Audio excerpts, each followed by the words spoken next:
Evening, everyone. Welcome back to the Raceway at Western Fair District, London, Ontario's Half Mile Harness Racing action. We are 3 degrees Celsius, 37 Fahrenheit. Fast and dry conditions for this Tuesday evening program. Changes coming right up. Stand by.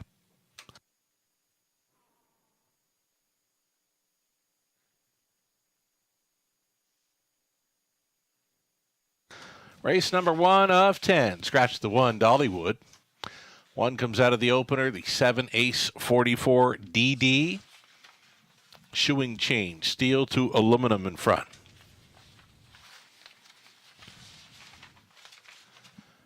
Race number 2. Race number 2, the 5 Playful Elegance, will be driven by Dennis Duford. Dennis Duford will be driving 5 in the second.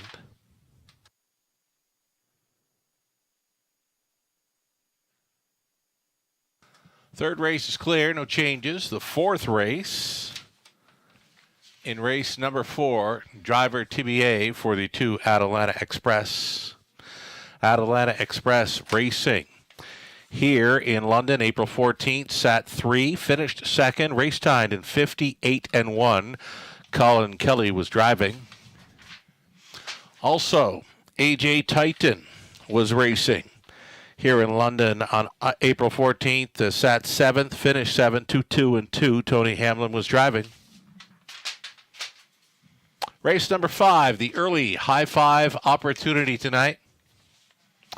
And number 5, L'Argent Ladybug, needs a driver. Race 6, number 2, Eyes of Justice, steel to flip-flop shoes up front. Put the flip-flops up front on 2 Eyes of Justice. The 7th race got some lines. A Rocket Girl, April 14th in London, trailed the field, closed to finish 6, 159 and 1. Anthony Hondrove. Have a Connection, also starting here, April 14th in London, sat the pocket, finished 2nd, 158 flat. Dan Clements was on board. Race 8 is clear, the 9th race. Race number 9, scratch the 2 Owls Warrior. Number 6, Junior, puts the blinkers on. And the 10th race. Race number 10, a line for the 1 Diamonds of Twine. Indigo here in London, April 14th. From the back end, finished 5th, 159 flat. Daryl Thiessen was on board. Scratch the 7, Play Like Carrera in our finale. Those are the changes thus far on tonight's program. 7 minutes away from the opener. Short break now. We'll come back with a whole lot more. We'll catch up with our Tuesday night special. Robert Reed Jr. joined us for the commentary, ticket ideas, selections, and a whole lot more. Lots more to come. Stick around. It's a spring tradition, the Camluck Classic at the Raceway, presented by Seal Stir Farms. The ultimate night for race fans and a great way to bring on summer. Great food, big pools, live entertainment, giveaways, a patio party, and more. Plus, admission is free. Circle May 26th on your calendar. The Camluck Classic presented by Seal Stir Farms. Find out more at camluckclassic.ca.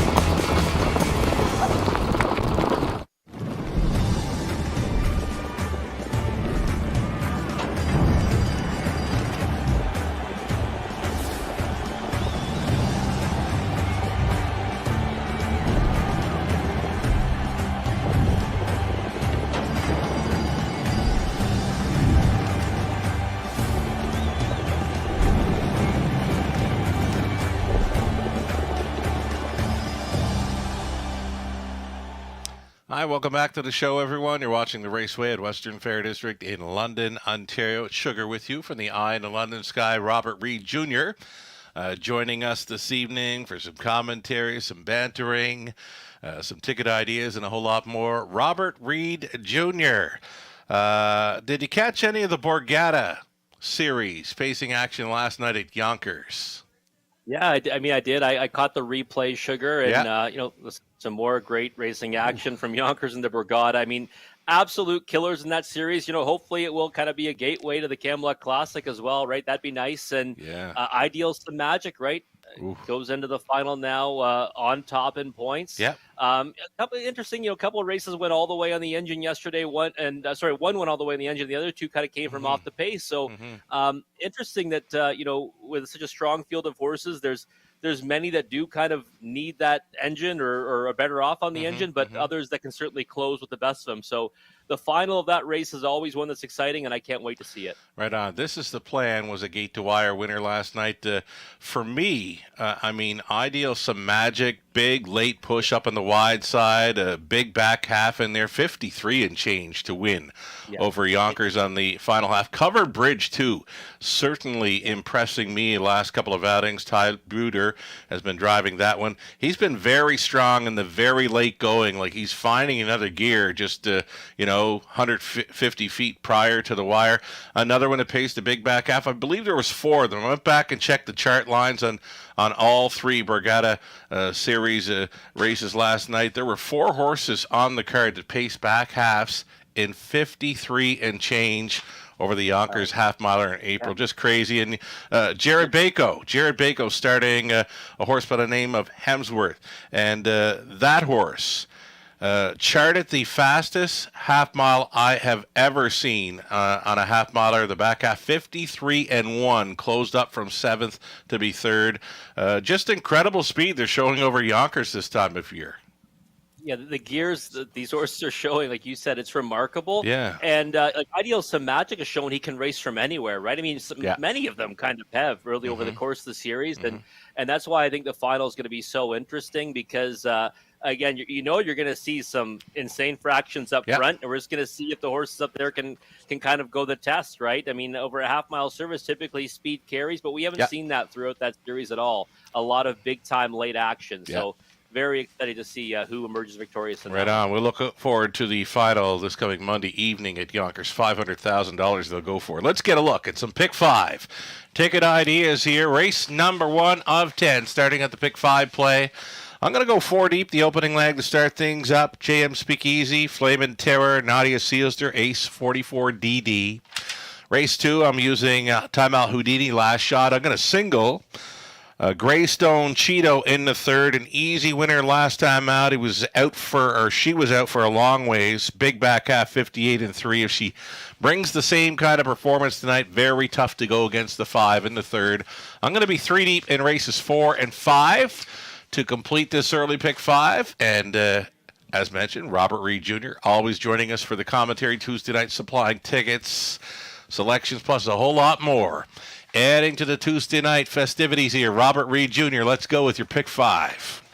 All right. So I actually, for some reason, I don't have the graphic on my end here, but it's okay, Sugar. I can go just kind of from my memory here. So I've got the 2 singles in the first leg. JM Speakeasy. I thought this horse raced fantastic last time in her season debut. Driver switched to Andy Moore this time. Tons of speed to work with. I think should even be better in her second start back. And, she didn't get too tired on the end of that mile. She came home pretty good, 29 and 3. Just got beat by one that raced fantastic in Greystone Cheeto. So, and I'm more than happy to single that one later on as well. Sure. So, for me, going with just the single here in the opener, second leg, 2 and 3 for me. Timeout Houdini, I think it's going to be tough to beat on the drop down in class. Plus, obviously needed that latest effort after missing a bit of time. Last Shot, still waiting for her, right, to raise her game back to her best level. She can certainly get the better of that group if that's what she can do this evening. But I think that Timeout Houdini is going to be tough to beat. The 3rd race, the 5 Greystone Cheeto, that was a uber impressive second lifetime start. First over a long way, just kept grinding away on the outside of JM Speakeasy. If I'm going to single that one in the opening leg, I've got to come back and single the 5 Greystone Cheeto. There you go. In race number 3.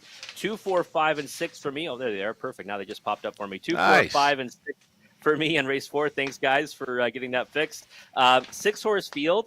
But that's a pretty competitive race. And you can look at it and say Top Hall's got the edge because of his speed, but he's had kind of a softer lead in many of his recent efforts and still gets picked up on the end of it. So, while I think he has that big, pace advantage, I think he probably gets picked up by someone late in the mile again. And I'm, looking at Atlanta Express, Show Me the Magic, or obviously Cloud9 Hanover is one of the ones that are going to do that. Mm-hmm. The final leg of this sequence is the one that I think is kind of wide open. You've got some horses on the inside that I think you have to use. The 1 Makalu and the 3 Sporty Little Vixen. The latter of the two getting some post relief there, but I'm inclined to go to the outside on top. The 8 France Sports Raider. I'm just terrified, Sugar, by that trailing post because we know. Yeah. She races so much better when she gets put into play. Mm-hmm. We saw that last time. That's not going to happen tonight. She's going to have to make a move in the middle part of the mile, probably. That might hurt her chances. Gramey's Girl was going to make the lead in 2 strides, by the way, the 6, before she made that break in stride. So she's kind of intriguing in there, right? The line doesn't show it, but she was going to be in front by 2 or 3 in the first turn if she didn't get steppy. So I want to have her in the ticket as well. For me, I'm spreading out though 1, 2, 4, 6, and 8. Going to try to find a price on the end of the ticket. Right. We've been saying most of the meet now that race 8 just seems to be a whole lot tougher post position wise. It didn't seem to matter as much in past race meets, but it's something that I've really picked up on during this current race meet for the Trotters and the Pacers.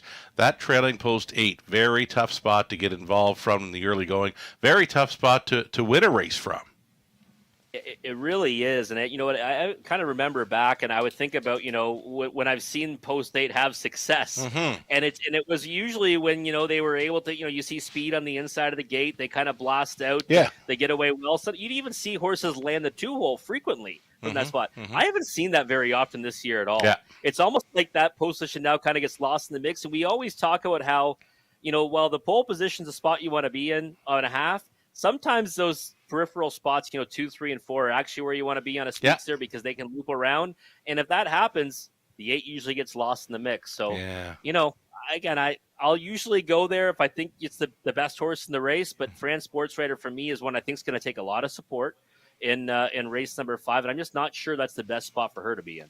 Already a great way to set up the early action here this evening. We've got the pick 5 play starting up in race number 1. It's a go-to wager here. I can see the horses are vacating the paddock. So can our race fans tuned in and turned on to the raceway this evening. Horses are going through the tunnel. They'll be stepping out on a post parade here shortly. Best of luck to all racing and playing tonight.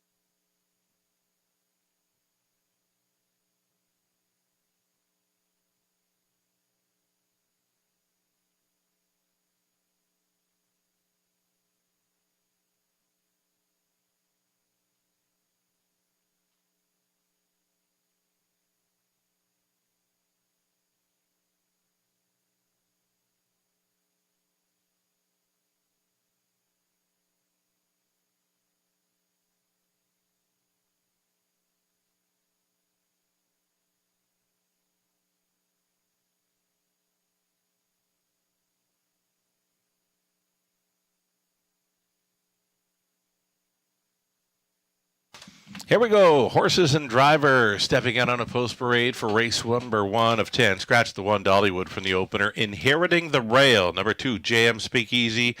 Jamie Doig owning and training. Andy Moore goes on. Here's number 3, Flamin' Terror. Jason Ryan on board for Abram Zook. The trainer Kyle Bossens. A first-time starter, the 4, Biggie Off, the son of this daughter of All Bets Off, goes out for Mark Horner, Doug Wilson. Mike Horner trains and drives. The first-timer, Biggie Off. Lily Claire, the 5, it's owned, trained, and driven by Greg Drew. Nadia Sealster, post 6, Don Rankin Jr., owning, training, and driving. He shares ownership with Melissa Gambling. And then the outside gate for 7, Ace 44 DD. Colin Inslee Burrows owning. Nick Stewart trains. Todd Borth on for this drive. That's your field. Reduced field of 6. Exactor Try, Super, the Daily Double. It's a pick 5 play starting things up here in the opener.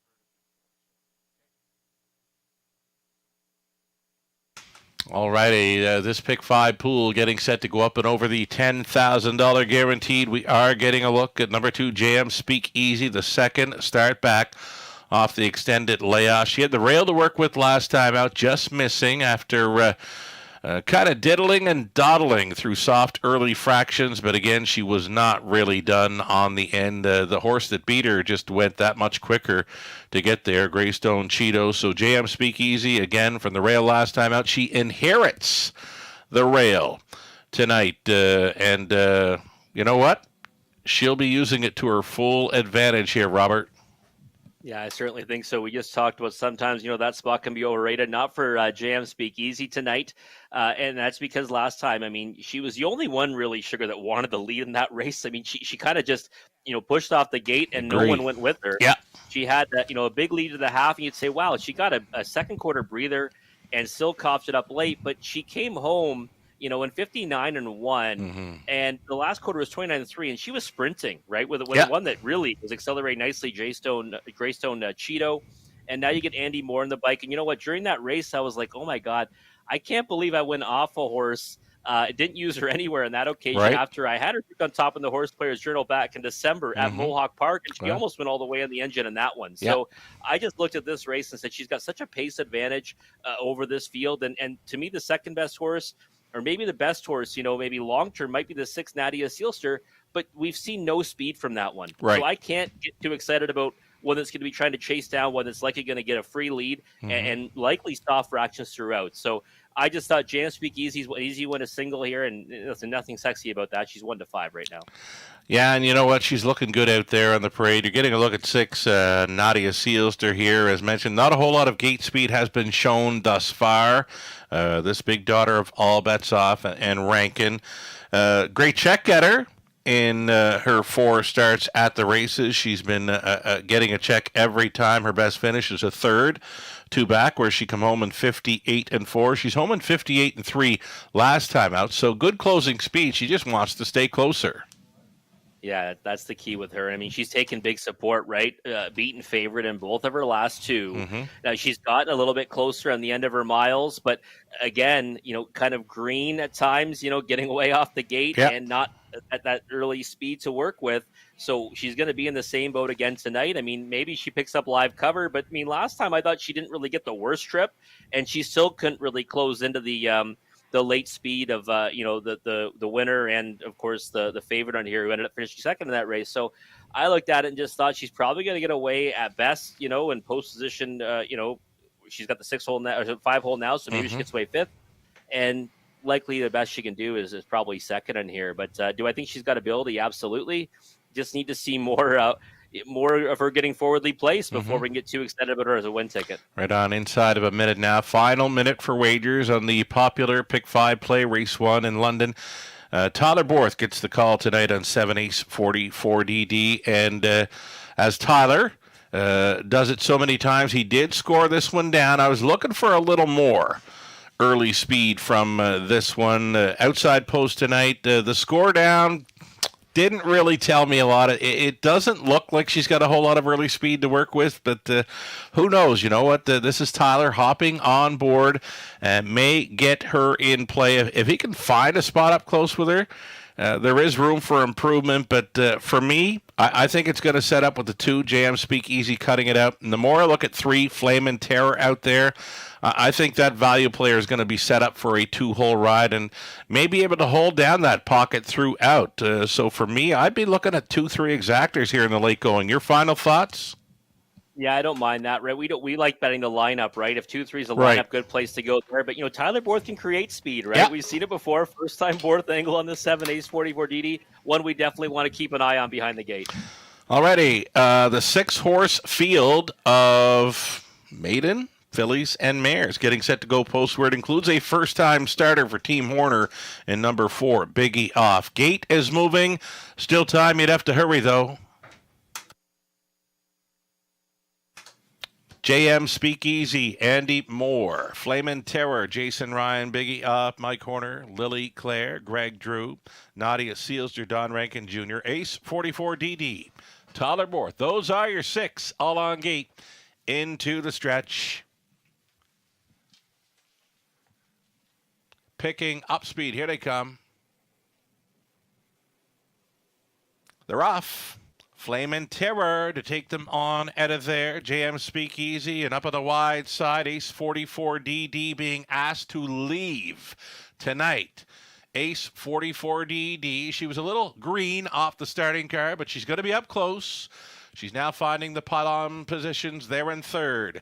Flame and Terror marching here at 21-1. Your long shot leader for Jason Ryan. Second best, and closing up as the 1-2 choice. A JM Speakeasy all alone in third. Ace 44 DD. Nadia Seelster racing fourth, about 8 lengths off the lead. Then the first timer Biggie off has about 4 lengths on Lily Clear. Over the quarter mile in 28-1. Flame and Terror. Flame and Terror on this half-mile approach, still stretched out by 2.5 lengths. Leading over JM Speakeasy, Ace 44 DD. Reminders to keep up there in third. Still a gapped off fourth for Nadia Seelster. Biggie off and Lily Clear, 59-2 halftime, 31-1. Second quarter breather for this long shot leader, Flame and Terror. Considering for the options there from second, JM Speakeasy. There goes Ace 44 DD. Borth rousing this one up towards 3/4. And now from the pocket, there goes JM Speakeasy. JM Speakeasy up and after pace setter. Flame and Terror, 3/4 up and 129-1. And this is JM Speakeasy shoving ahead in front. A Flame and Terror, second, Ace 44 DD, holding third, Nadia Seelster, now in play. She's gaining from fourth, and it's 1/8 of a mile left to go for JM Speakeasy and Flame and Terror. Ace 44 DD battles on with Nadia Seelster to the finish. JM Speakeasy as good as advertised here. Second best, Flame and Terror, then Ace 44 DD, Nadia Seelster, 2, 3, 7, and 6 on the Super 1, 59-3.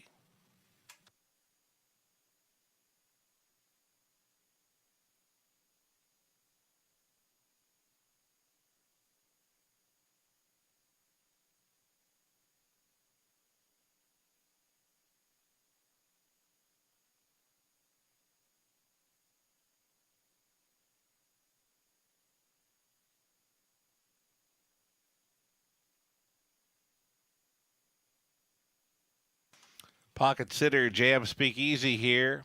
Odds on choice winning. Over pace setter 3 Flame and Terror. Then the 7 Ace 44 DD 6. Nadia Seelster 2, 3, 7, and 6 unofficial.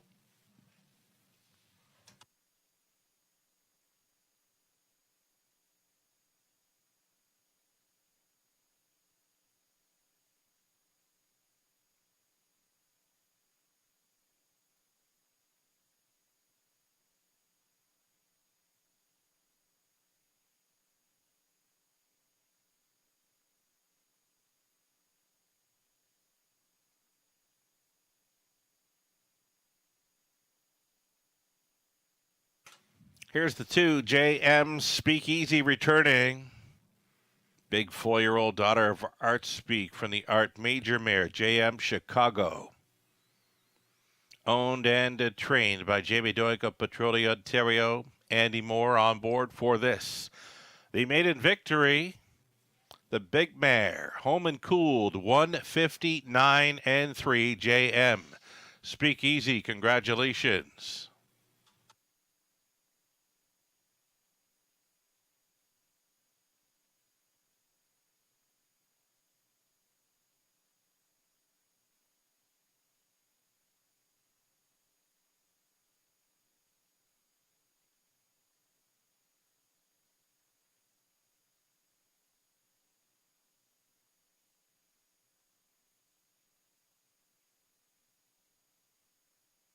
JM Speakeasy 310. That exactor came back at $17.80. What a price. Dollar try $39.50. The super for $1, $70.10, and that's all right.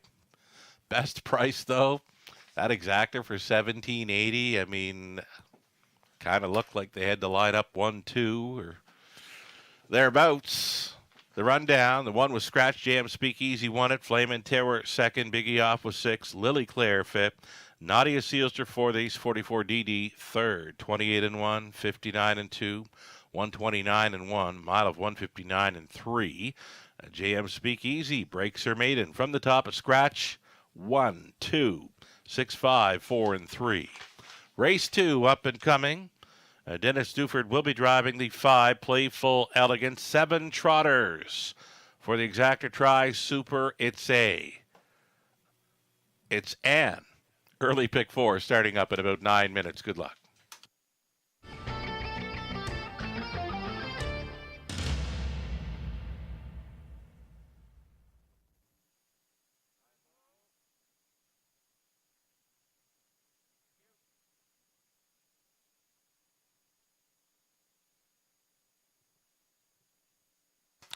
Going to update a few of those late driver changes that have just been given now. In the 4th race, number 2, Atalanta Express, it'll be Tyler Borth. And in the 5th race, number 5, L'Argent Ladybug, it's going to be Lauren House.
We're about 6 minutes. 6 minutes wagering time on the 2nd.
JM Speakeasy getting the job done in the opener as the 1-5 favorite. And Sugar, you could not have spoon fed us a better exacta there off that lineup.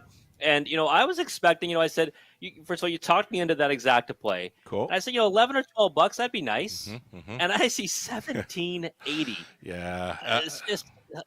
It's wild, that payout. When I was expecting the prices, I was thinking, okay, it's got to be worth $9 because the money was on 6 and 7. I figured those were going to pay about $6 and $7. So when I see this comes up at $17.80, actually double of what I thought it was going to pay, just what you say all the time, insane.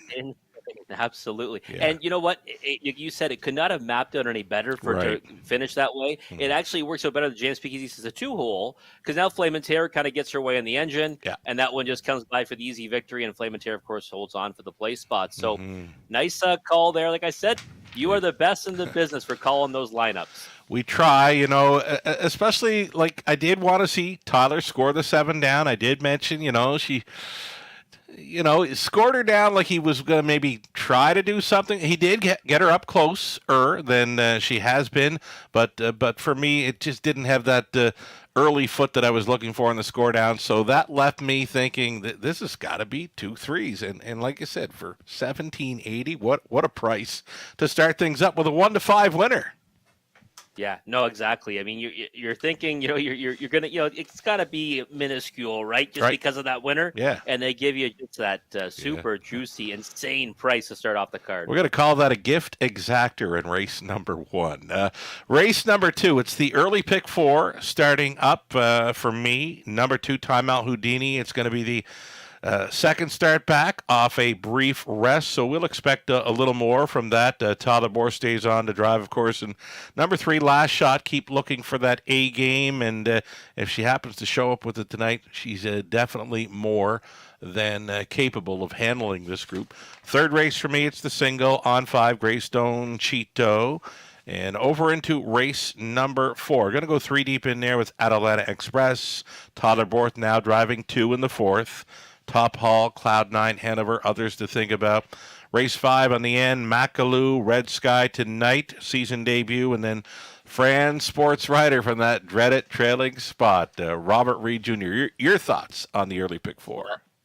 I'm with you, partner, almost throughout this sequence. We're in the same 2 here in the opening leg, and I think really those are the 2 that I thought would be taking all the support on the board right now, but we're seeing the favoritism shift to the direction of Hot Fudge Sunday. I like Timeout Houdini. I think that one gets a class relief, second start back, all systems go. Last Shot, you said everything I think too. If she finds her A game, she can certainly make her presence felt against this group, but we haven't seen that yet in recent efforts. Race 3, I couldn't look past the 5 Greystone Cheeto. If I'm going to single up JM Speakeasy in the opener, I've got to come back to that filly because, I mean, she got past that one who got her own way last time, and I love the way this one finished off her mile. I think she's going to go right back out there and double up tonight.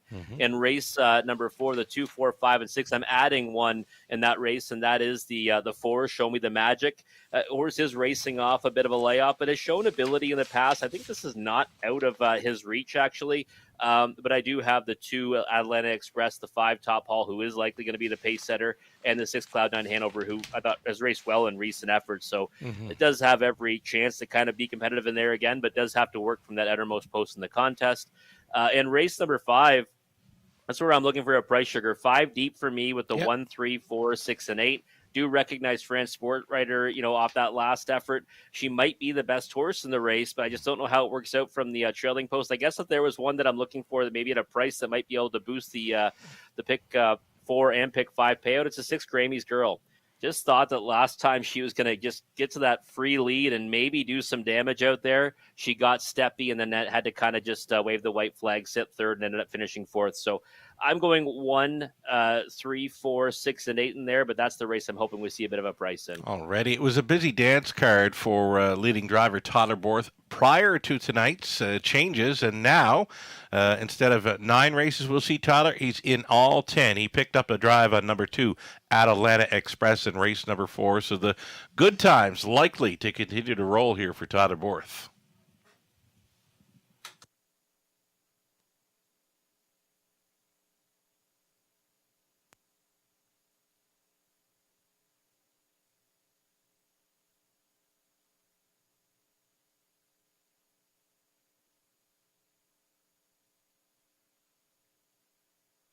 Here we go, the Trotters for the second race.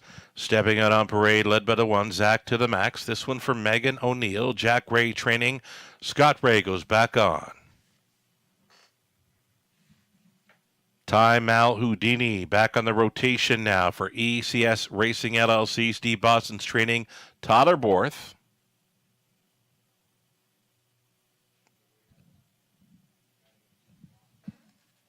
Number 3, it'll be Last Shot. Last Shot. She goes out for owner, trainer, co-breeder, Britt Kennedy.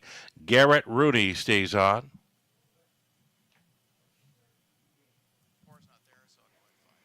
We're going to go to the 5 next, being Playful Elegance. Ashley Duford conditions. This one owned and driven by Dennis Duford. I Am What I Am, Adipose 6, Patricia Gibb owning, Joe Shaw trains, Preston Shaw on board.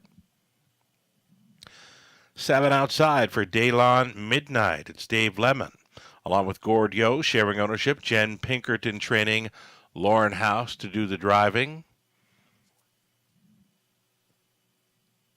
And then we're looking at the 4, Hot Fudge Sunday. Hot Fudge Sunday missed a few weeks of action due to sickness.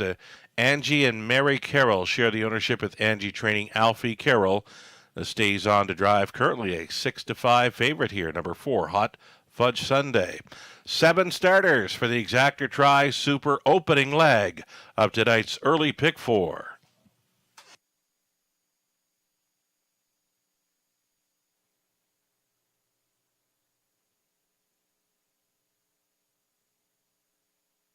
So in the second race, number 2, Time Out Houdini, a decent effort in latest after missing 6 weeks, now dropping in class. He could start this early pick 4, Robert. Yeah, I think there's a good chance that happens. You know, I was expecting this horse to actually take all the money, Sugar, because, you know, what you mentioned, you know, we love that angle of a horse that's, you know, missed a bit of time, comes back, puts in a solid effort, first time back off a bit of a layoff, and now they race back in a regular rotation. The other thing that's interesting about Time Houdini is last time that he raced down at this level, he was an easy winner. And who was aboard on that occasion? Tyler Borth. So right. I just thought that we're going to see this one, you know, push off from the, you know, an inside post position and likely try to control it throughout. And if he takes a step forward off his latest, I think he can do that and beat this group. I'm a little bit surprised that Hot Fudge Sunday, off a bit of time and off a fetch scratch due to sickness, is taking all that support right now. But I think we're going to see a correction come post time, and we'll see Time Houdini likely go off as the favorite. We mentioned A games, right? Number 2, Time Houdini, the 3, Last Shot. If they show up with their A games, both of them would be very tough to go against in here. Number 4, Hot Fudge Sunday, current favorite. How does this one show up with an A game when missing a few weeks off of sickness? Yeah, I don't know how they do, right? I mean, unless there was something that, you know, was ailing this horse at the, you know, in March, and now it's been kind of cleared up, and now we're looking for a better effort today. The support's been throughout the betting too, right? This was opened as the favorite. Right. I expect it to be kind of like an instant kind of correction, first click, and then it's hovered around 6-5 throughout the betting. So I mean, Hot Fudge Sunday is one that, you know, I think has a right to be competitive at this level, but you and I both have the tendency to kind of watch these ones, right? Yep. You're off a vet scratch pick, you're missed a bit of time. Yeah, you could say last time, you know, drew a reasonable post, and before that, there was a lot of difficult ones there. I just think that not only does he have some things stacked against him in this race, he also has to go up against a couple of horses that have kind of a reason to be better tonight. Sure. That at their best can compete in the preferred, right? We've seen both those horses compete in the preferred and do so competitively. Not sure if that's going to happen anytime soon again, but they're both, Time Houdini and Last Shot, are ones that with anything close to their best, I think should be 1-2 in here. Anytime horses, you know, that are capable of more and you're hoping for more, I want to get a look at them on post parade. Now, the thing about this 3, Last Shot, who we're looking at right now, for me, there is a change in her appearance this week versus, you know, weeks leading up to this one. She appears to be a little more looser tonight. Now, if there's been something maybe bothering her in recent starts where she hasn't been at her best, maybe that's kind of disappearing for this start. Again, for me, very loose on parade and coming out of it. From her appearance on parade, I'm going to expect more. from her tonight. Exciting. Last shot. Yeah.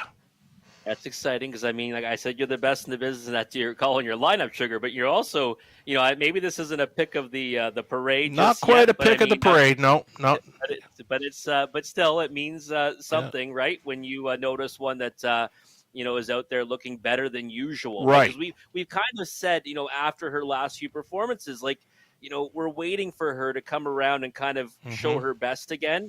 And I mean, obviously, body language and how she looks in the track is hopefully an indication that we're going to start seeing her do a little more on the racetrack, because like we both said, right? I mean, this horse here has proven she can go with much tougher than these. She just hasn't been able to find that in some time.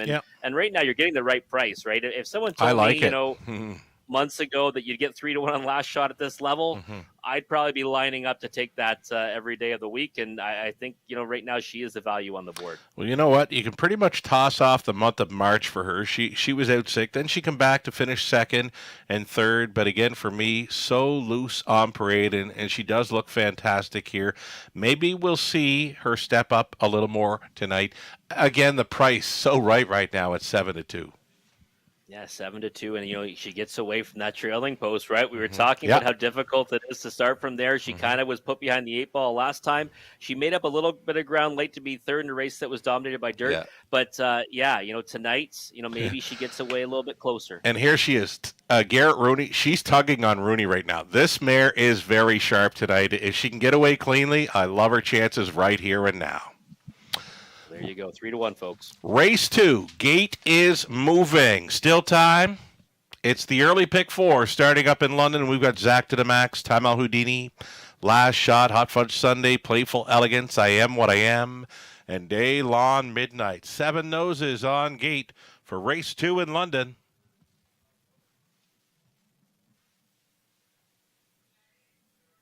They're at the top of the stretch.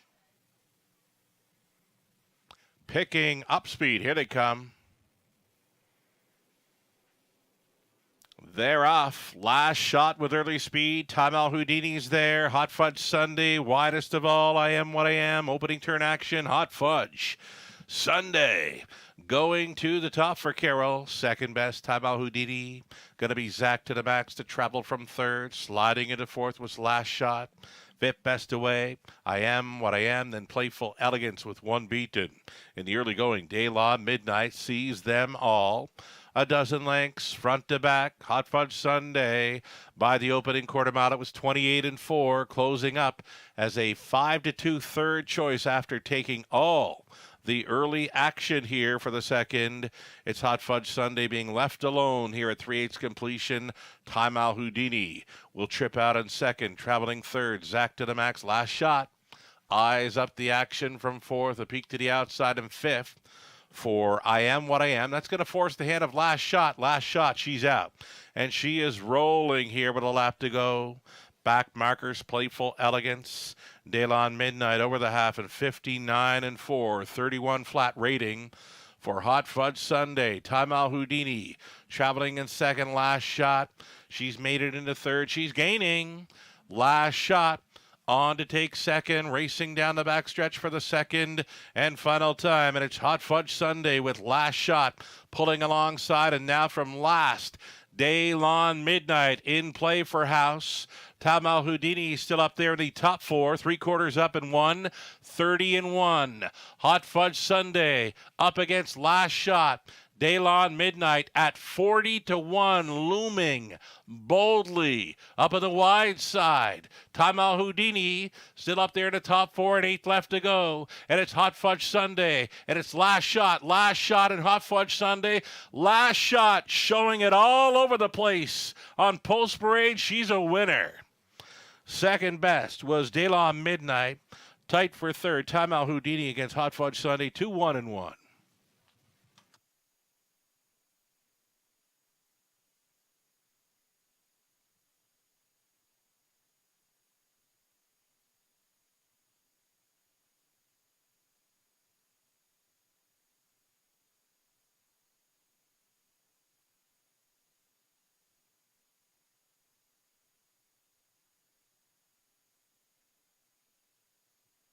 Number 3, Last Shot, a winner. On for the deuce. 40-1 shot, Daylon Midnight.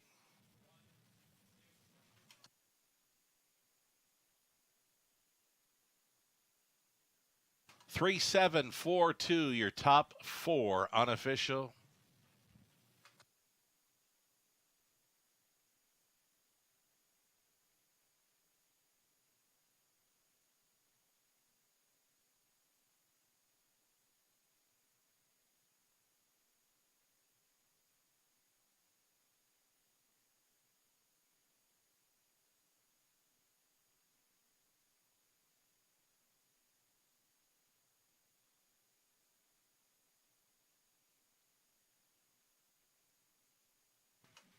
Here's Garrett Rooney returning with Last Shot, 6-year-old brown mare by Archangel from the Burnt Hanover mare, Dream On Bernie. Britt Kennedy owning, training. She's the co-breeder as well. Last Shot returns to the winner's circle in London. Now a 16-time winner. Her second victory of the season. That's a big trip for this mare tonight, traveling first up for a long ways to win in 2:01 and 1. Congratulations.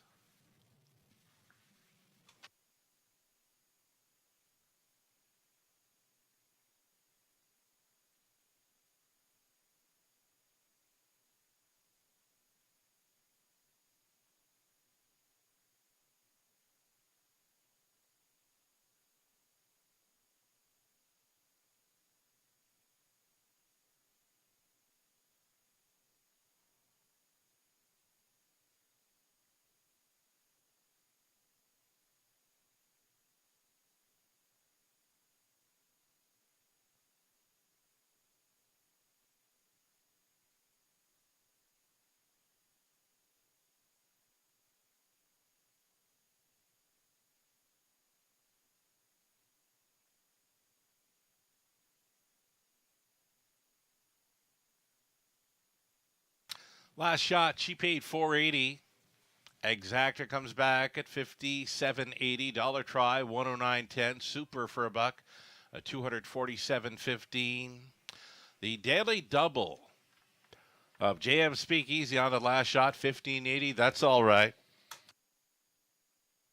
Zach to the Max was fifth. Tamo Houdini fourth. Last Shot, a winner. Hot Fudge Sunday third.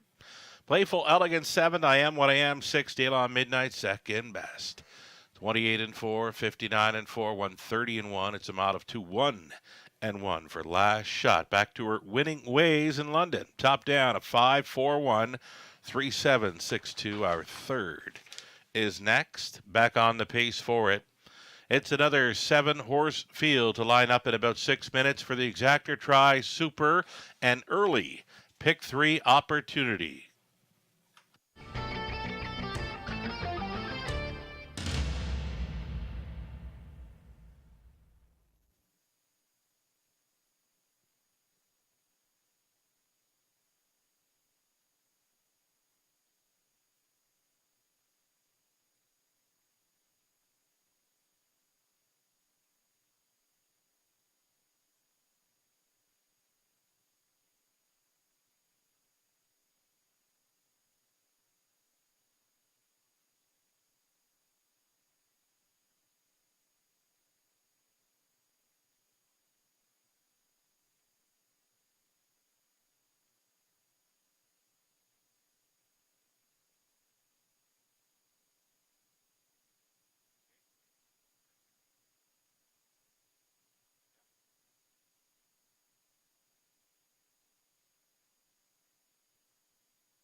Just getting a word of claiming action in race number 4. If you want to go over to race number 4 and mark it. Marking down the claiming action from the 4th race. A single claim for 4, Show Me the Magic, and a single claim for 6, Cloud 9 Hanover.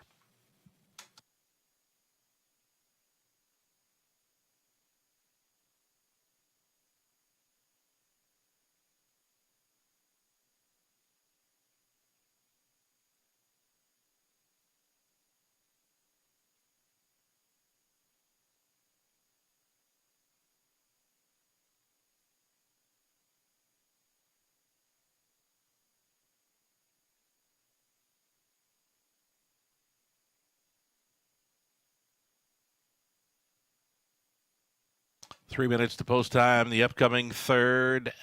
If you're a follower on Facebook of the Raceway at Western Fair District, I'm sure you've seen it already. It's a Camelot Classic promo item.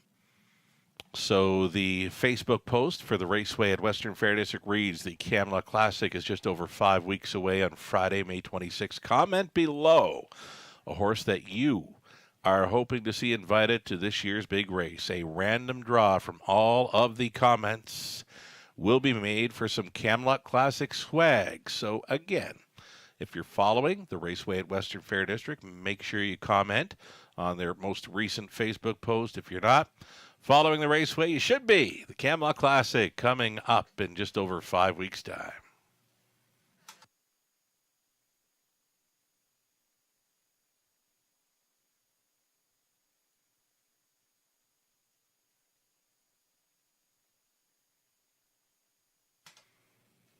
Just going through some of the comments. Vicky Stratton mentioning Ideal Some Magic. Yeah, very sharp winner last night over Yonkers. Shane Baglow mentions American Courage being one of his favorites to watch. Cole Mullins mentions Tattoo Artist would be nice to see in London. A number of people have mentioned the mare So Much More. We'll hope to see So Much More in the Forest City base for mares. Scott Young, he's chimed in with So Much More, Fun at the Beach and Covered Bridge. Faith Gavin, down around Prince Edward Island Way. Backstreet Shadow and Ideal Some Magic. Again, these are comments made to the most recent Facebook promo put up on Facebook by the Raceway at Western Fair District.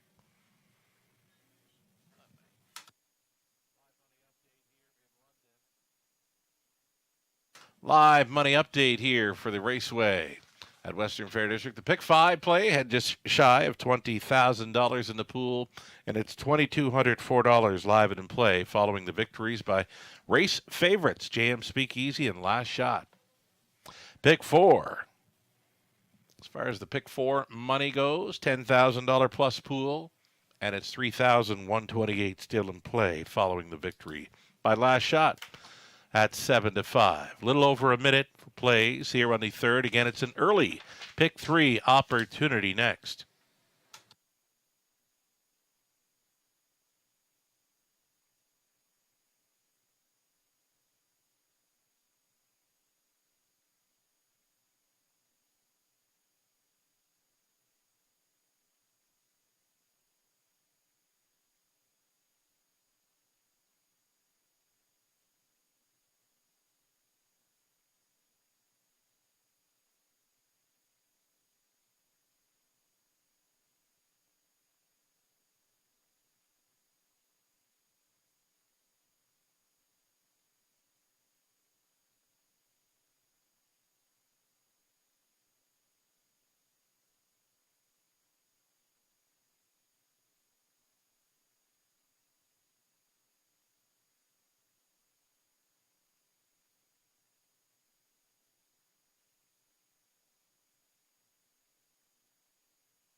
Third race. On Pulse Parade, we go back on the pace for this. Fillies and Mares, non-winner, 6,000 lifetime. You're looking at 1, Tricks After Dark. This daughter of sports writer, owned and trained by Kyle Boston's Jason Ryan. Jamie Doig owning and training number 2, Yoda Queen. Andy Moore goes back on.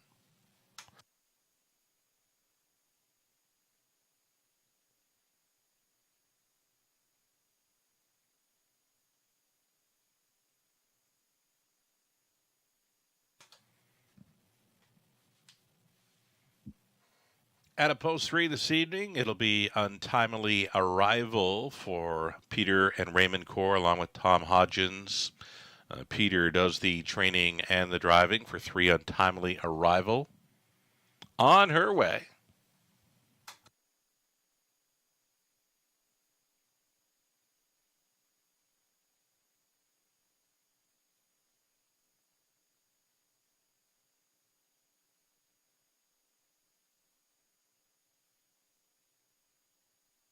Going to be the 4 we'll see next. It's going to be AJ Bella. Season debuter here for Adrian and Jenny Dimmers. Adrian trains Tyler Borth.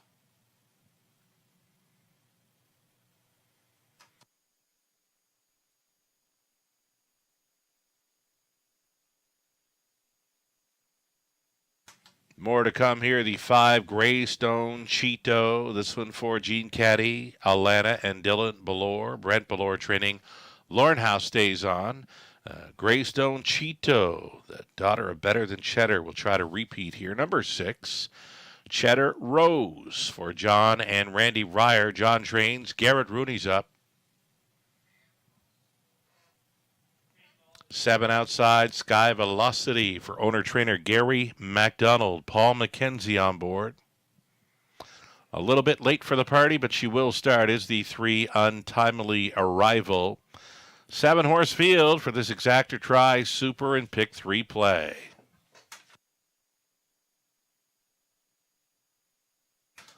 There's the 3 stepping out, Untimely Arrival again for Peter and Raymond Corr. Tom Hodgins. Peter training and driving here. That completes the field.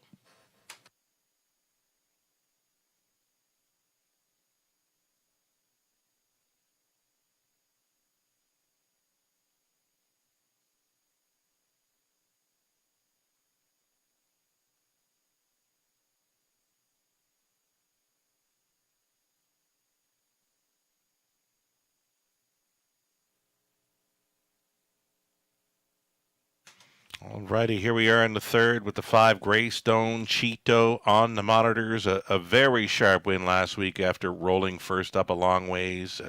Very tough to go against her in here. Greystone Cheeto looking fantastic here. And yeah, last shot. She kind of brought it tonight, Robert.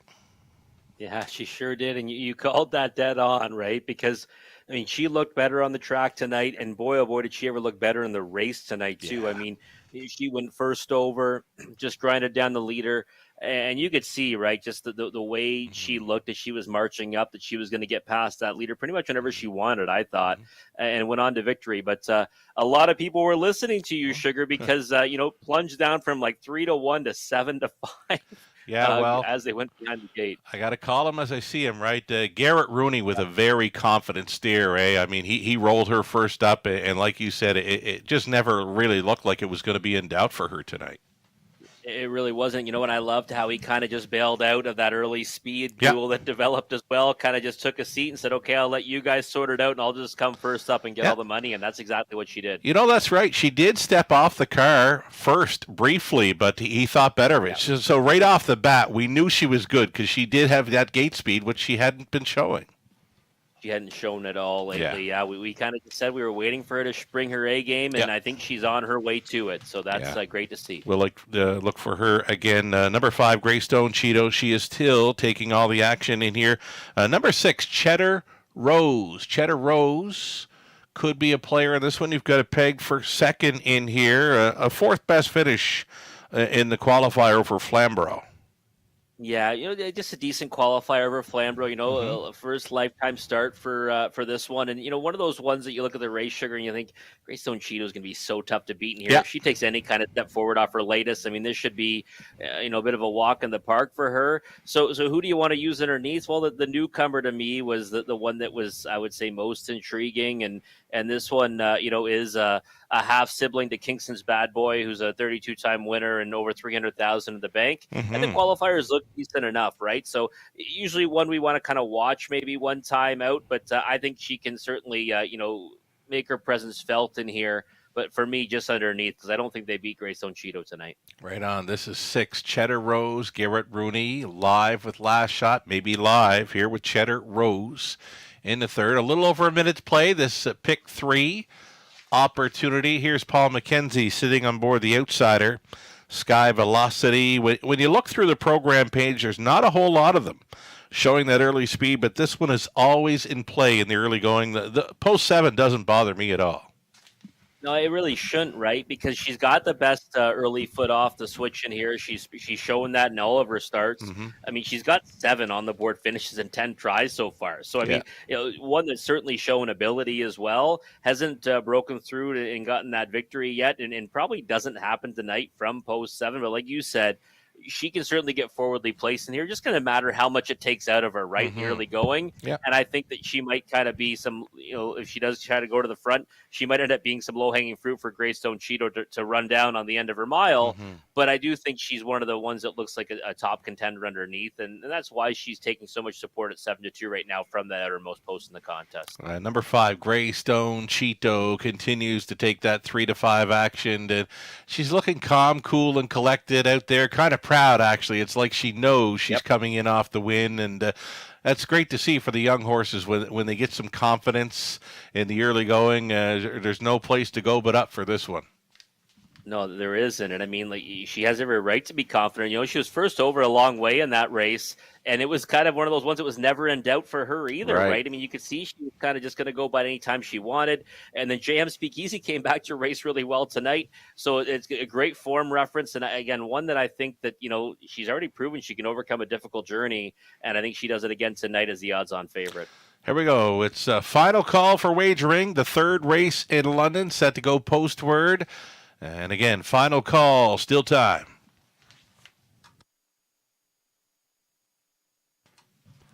Race 3, London, gates moving.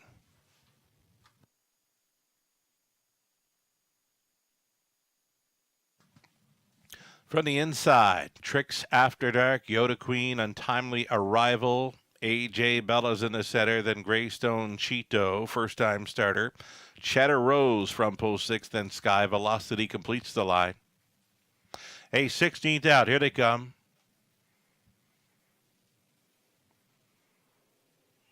They're off. Yoda Queen towards the inside, Sky Velocity in play. Leaving out for third, Untimely Arrival. It's going to be Yoda Queen for Andy Moore to lead in the early going. Second best, Sky Velocity. She has pocketed up early. Gapped off third for Untimely Arrival. Greystone Cheeto in play, of course. At 1-5, Greystone Cheeto gunning to the top, and she's going to get there just at the quarter mile. Clearing here, 29-2 for the favorite, Greystone Cheeto. It's going to be Yoda Queen to 2-hole ride. Sky Velocity traveling third, a midfield fourth now for Untimely Arrival. It's back to Tricks After Dark. Next to last was AJ Bella, and trailing the field, first timer Cheddar Rose. Half mile approach, and they're going to be single file getting to the half mile station. The front end leader getting plenty of front end respect, and House has got a ton of pony here. 101 was the halftime. Greystone Cheeto left alone. Second best was Yoda Queen. Right line from third. There goes Sky Velocity for McKenzie. And now it's 3/8 left to go, and they straighten for the backside run. Greystone Cheeto's got a challenger. Sky Velocity offers up the pressure. Sky Velocity and Greystone Cheeto hooking up. Yoda Queen watching this battle develop from third. The first timer has come from last and shows up in fourth into that final turn. That is Cheddar Rose with a big backside push. 131 and 3 for 3/4. Greystone Cheeto still the one. Up on the outside, Sky Velocity, Yoda Queen, Cheddar Rose widest of all into the stretch. And Greystone Cheeto, Sky Velocity, Greystone Cheeto just might have gotten there. Pushing through late, Yoda Queen was coming quickly. On the inside, Sky Velocity does finish third. May want to have a peek at the photo here. 2, 1, and 4.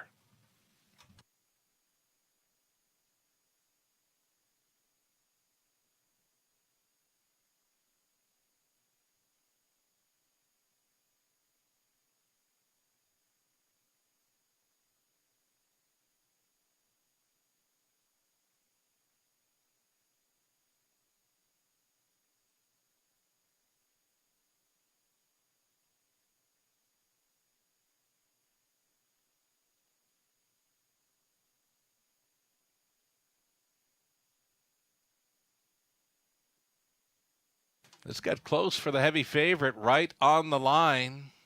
She does hold on. Number 5, Greystone Cheeto. Pushing through for the deuce was Yoda Queen, then Sky Velocity, and timely arrival. 5-2, 7-3. It's unofficial.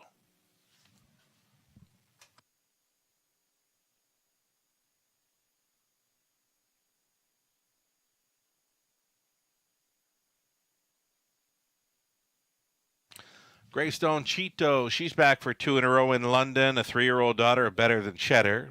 From the Mach 3 mare, Whiskey, Nancy O. Owned and bred by Gene Caddy along with Alana and Dylan Ballore. Brent Ballore training Lauren House. Driving to victory. This time it was 2:01 and 4, and it was gate to wire style for Greystone Cheeto. Congratulations.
We're going official. Tricks After Dark was 7th. Yoda Queen 2nd.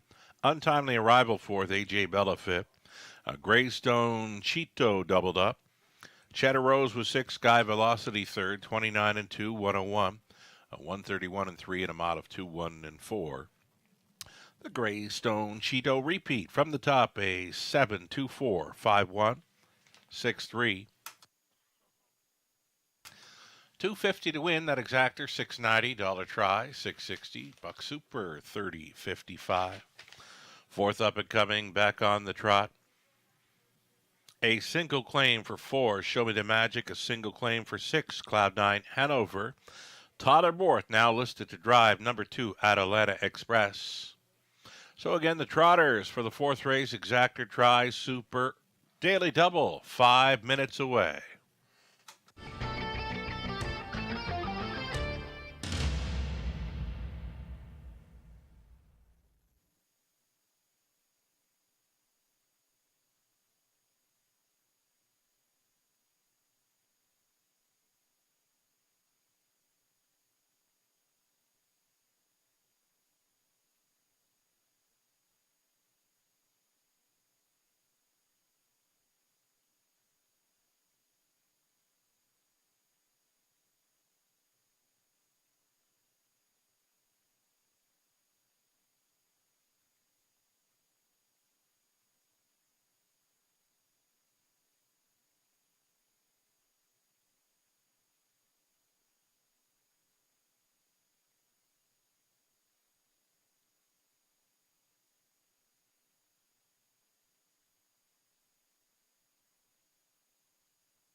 Here's how close it did turn into in race number 3.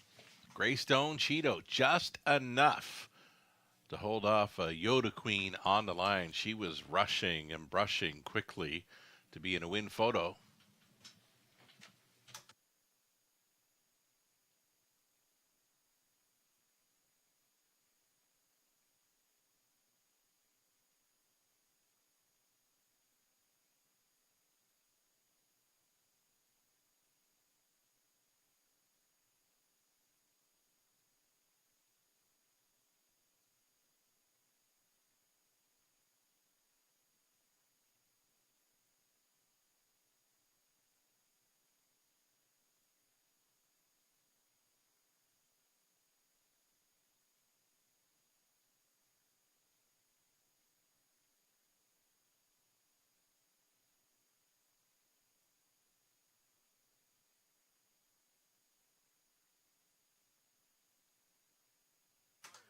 That's the live money update now. $1,410 live from the $19,000 plus pick 5 pool.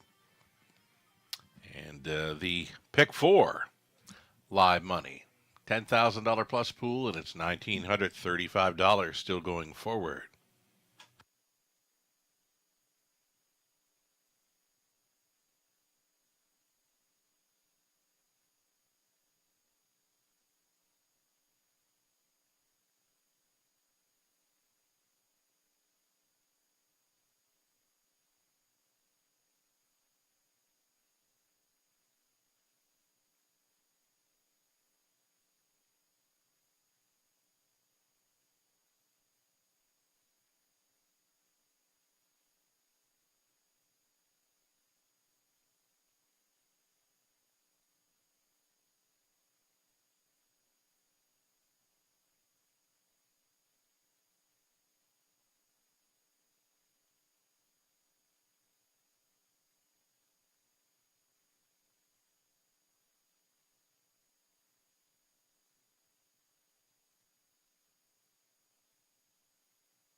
Post braiding now, the trotters for race number 4 of 10.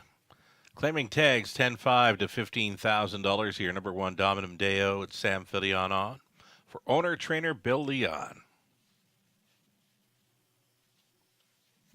Number 2, Atalanta Express picks up Tyler Borth tonight for JJ's Stables. Trainers Katarina Bosniak.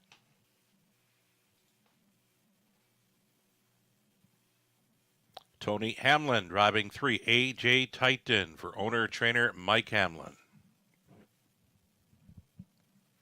A single claim entered on 4, Show Me the Magic, Doug Millard owning, Natasha Day trains. Dan Clement stays on.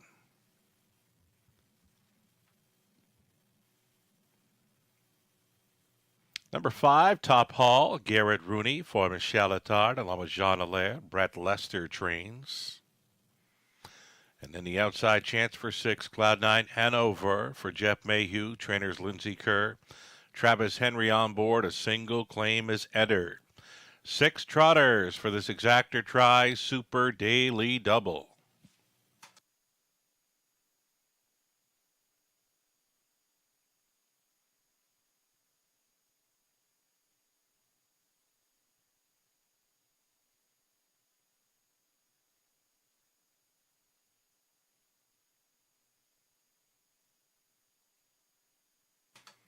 Are getting a look at number 6. This is Cloud9 Hanover with a single claim entered.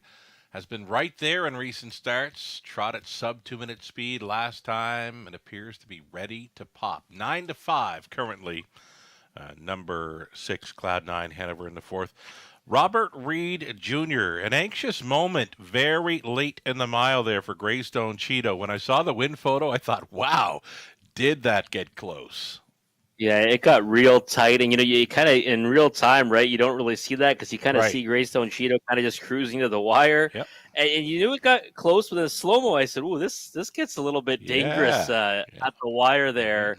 And I mean, I think maybe another step or two. I mean, one stride, right? One stride, she's by all the momentum, right, coming, and I thought that Greystone Cheeto, like she almost got her pocket picked there. Did too. Didn't look like it was in doubt at any points, and she hangs on. But yeah, it was a little bit of a reason to sweat when I was watching that close-up replay as it just kept going to the wire. I said, "Oh my God, don't tell me she's going to get there," and she almost did. Yeah, it was just a stride short of a win, missing by a nose. Yoda Queen to Greystone Cheeto, who made it 2 in a row. Let's talk up Cloud9 Hanover. You like? Yeah, it looks really good on the track right now. I do, Sugar. I thought that he's been racing really good as of late. 2 consecutive on the board finishes after a winning qualifier. Last time just missed by half a length. One thing that I hate, I know you don't like it either. 18-1 last time. Yeah. You're getting 2-1 tonight, but this is a softer group, right? I saw you. Blink's not in here. Steel Reserve's not in here, and I think that someone is going to be opportunistic and try to get Top Hall late. Now, obviously with a softer group, he has more of a right to maybe go all the way in the engine, but I think Cloud9 Hanover is the most logical one to kind of get past that one late in the mile. I think the price of 2-1 isn't really a surprise. I expected those two to kind of trade favoritism back and forth, and right now, just a shade higher for the 6 Cloud9 Hanover, but has been racing well enough lately to merit respect against this group. The speed appears to be 2, 5, and 6 in here. No particular order. Likely the 5, Top Hall, to cut it. Likely has a big gate push to get away on or near the lead. Garrett Rooney stays on to drive. As you mentioned, picked off late when really going along unchallenged. You can see through the program lines, leading by a length and a half, length and 3/4 throughout. So this horse has been left alone on the lead and still getting picked off late. Yeah, we see some 32-second quarters. We see 31, and really every right. I mean, I remember 2 back. I thought he was gonzo when he got that second quarter breather. I said, okay, he's gone tonight. He even opened up a pretty big lead at the head of the stretch and still got caught late, right? He gets really soft on the end of his miles. Nice horse to own because he's kind of always getting a big piece of it. Check getter, right? But it hasn't got to that winner's circle in 5 starts now. Is this the group he might be able to take all the way? I think it's obviously a better chance because you don't have to worry about I Saw You Blink, who raced really well last time for the victory, and Steel Reserve, who's been on a win streak prior to that defeat. But again, I have a hard time getting too excited about him at 2-1, knowing that he's likely going to get tired again on the end of it, and someone's going to probably be opportunistic to get the better of him. Less than a minute to post time. A single claim entered on 4. Show Me the Magic. Dan Clement stays on for day. This horse has a tendency to throw in some steppy action now and then. Yeah, I've seen this one actually almost marching by to victory on a couple of occasions and then kind of squanders it when you get steppy or makes a break in stride. And I think that, you got to like the fact that he's claimed, because when you're coming off the bench like this, you think, okay, maybe you'll see a bit of a softer effort first time out. Well, there's no tomorrow now for the current connection. So yes. Yeah, I was just gonna say no tomorrow like you do, right? And 5-2 on the board, I think, is certainly not a tremendous amount of value considering he's probably a much bigger number in the multis. Sure. I've got him in those multis, so I'm Yeah. not, I'm okay with him winning here, and I think he might be a bit of a bust out if he does. Here we go. Trotters in the fourth. Field of 6. Gates moving. Dominum Deo, Sam Filion, Atalanta Express, Tyler Worth, AJ Titan, Tony Hamlin, Showing the Magic, Dan Clements. Top Hall, Garrett Rooney, farthest out. Cloud 9, Hanover, Travis Henry. Those are your 6. 8th out. Picking up speed, here they come. Off and trotting. The speed comes from the outside to Top Hall, as expected. Going to the top. Cloud 9, Hanover, as expected. Sitting second. Gapping slightly third, Atalanta Express. Dominum Deo travels in fourth. Show Me the Magic's going to be next to last. Already 8 lengths off the lead. The gapped off trailer, AJ Titan. They've all got seats along the pylons in the early going. Top Hall. Here a 2-1 second choice, fronting through a quarter mile, 29-2, and noticeably tapping it up here. It's Cloud 9 Hanover to trip out. In second, eyeing up the action from third, Atalanta Express. Dominum Deo, considering the outside move, is the 4, Show Me the Magic fit, and still gapping slightly, trailing AJ Titan. Halftime leader and unstressed. Top Hall just coasting here for Rooney. Cloud 9 Hanover continues to follow the helmet in second.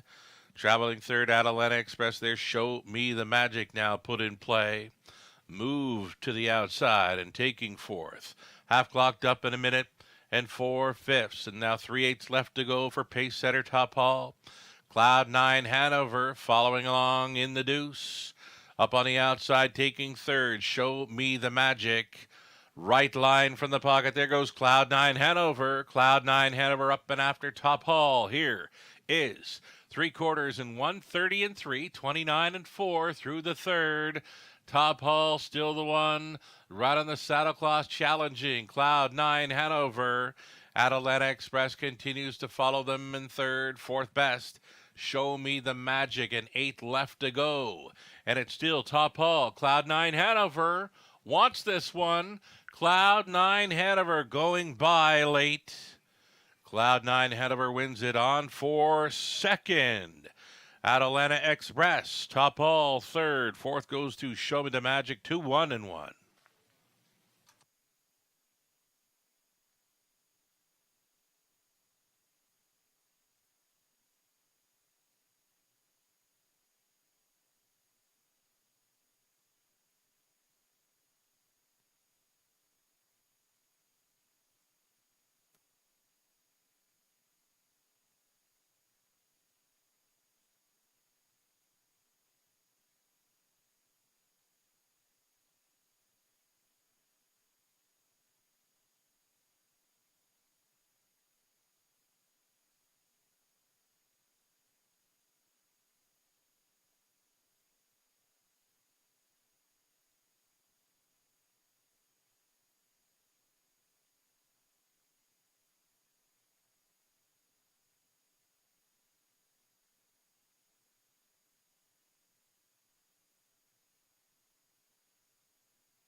Cloud 9 Hanover returning for a winner's circle photo.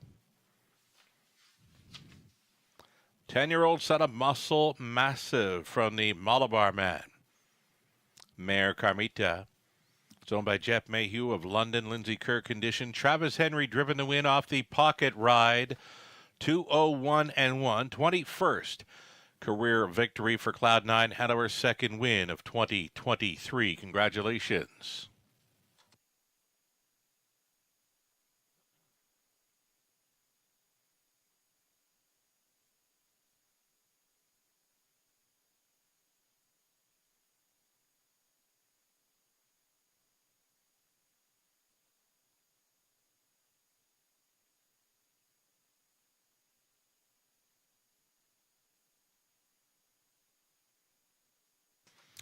Going official here in the fourth.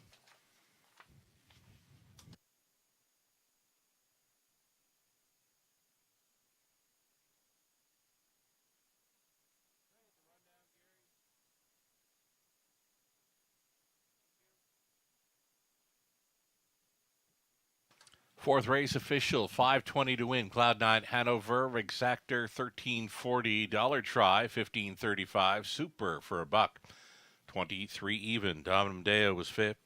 Atalanta Express second. AJ Titan sixth. Show Me the Magic fourth and claimed. Top Hall finished third. Cloud9 Hanover first and claimed. 29 and 2, Minute 4 fifths, 130 and 3, Mile of 2, 1 and 1. Cloud9 Hanover top down at 5, 2, 6, 4, 3, 1 on the bottom.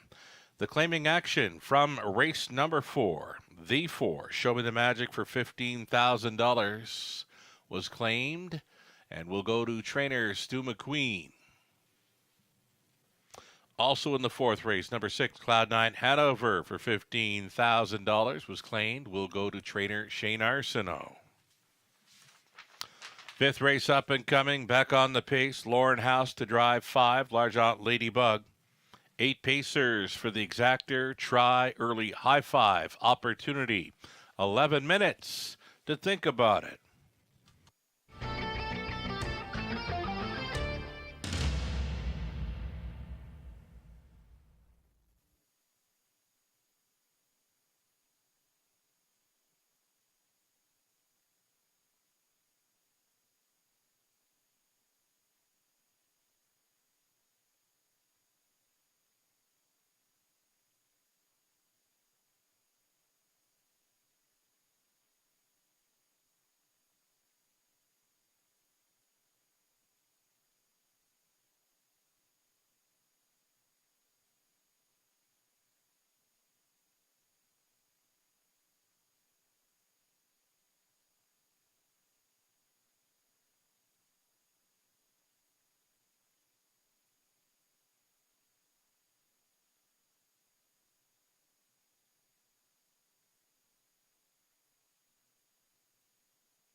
Here we go. They're on Post Parade for the 5th race. Exactor Try High Five. Non-jackpot, of course. Number 1, Macaloo. It's Garrett Rooney driving for Don and Heather McGregor. Peter Core trains.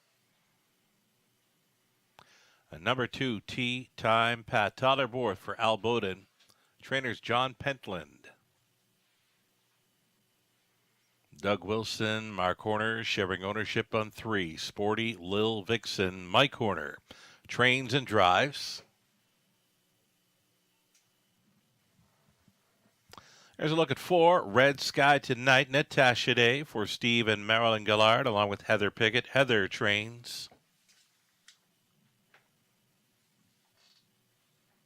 L'Argent Ladybug, 5. Lauren House now driving for Larry Lane. Pat Bissett trains. Here's 6, Grammy's Girl for Ken Middleton Jr., along with Dame, Make It Dave, James, Jeff, and John, times 2. Middleton trains, Jay Harris on the 6. 7 outside for JS Bet This Lady. Paul McKenzie for Carol Gebhardt. The trainer's Roger Gebhardt. And trailing out 8, Fran Sports Writer for Michelle McMullen. And Audrey Crawford. Ken Gowan trains Andy Moore. Will be driving. Those are your starters. 8 pacers. For the Exactor Try, again, the non-jackpot high five pool will be paying out to any and all, selecting the top 5 finishers, minus a low take.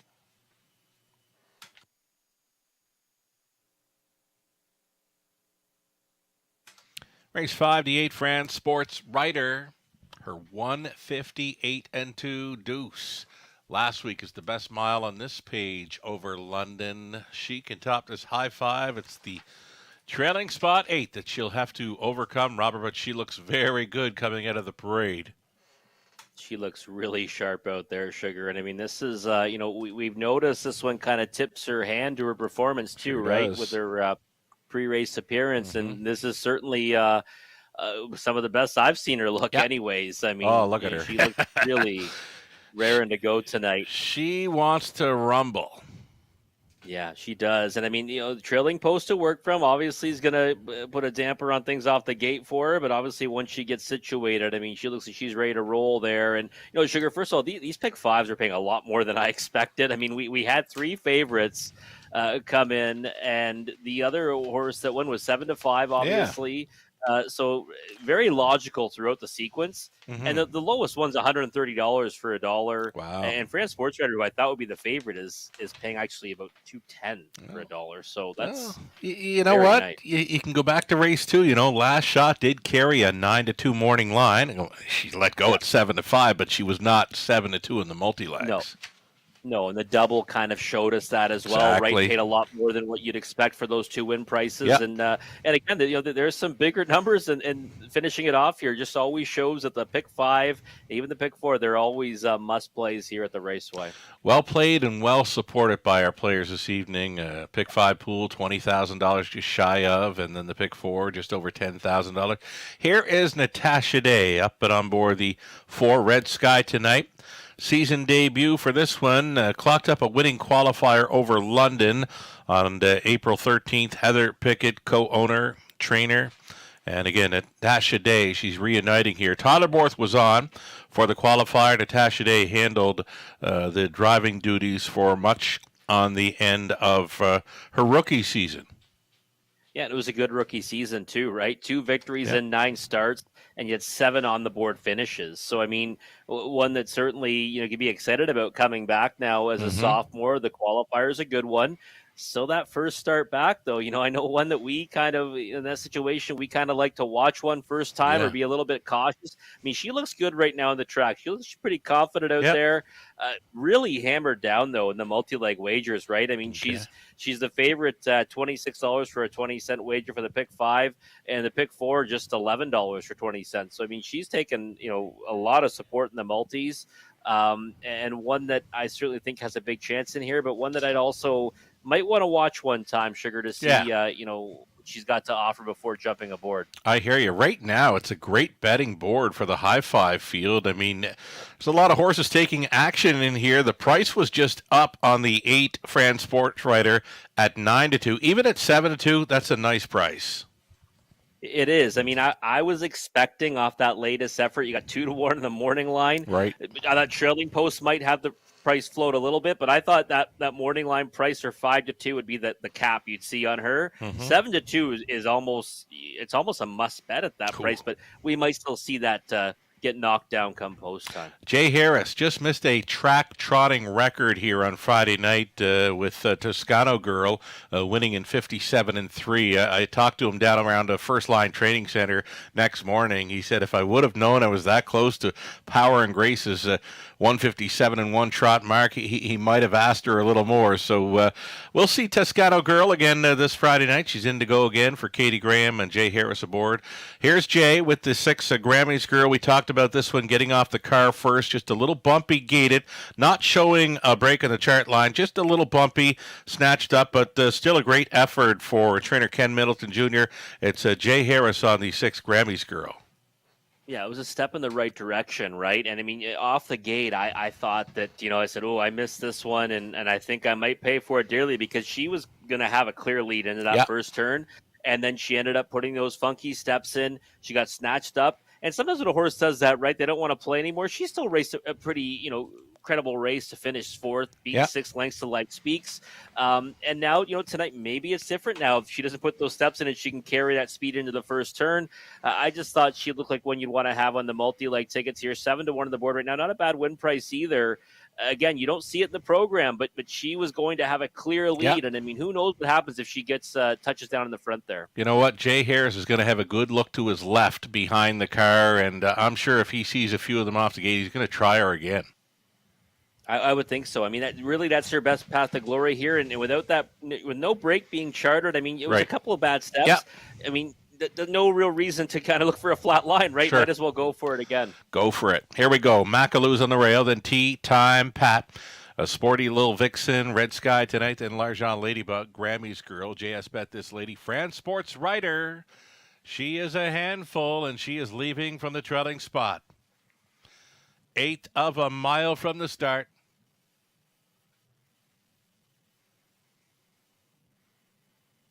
Fillies and mares on the pace, picking up speed. Here they come.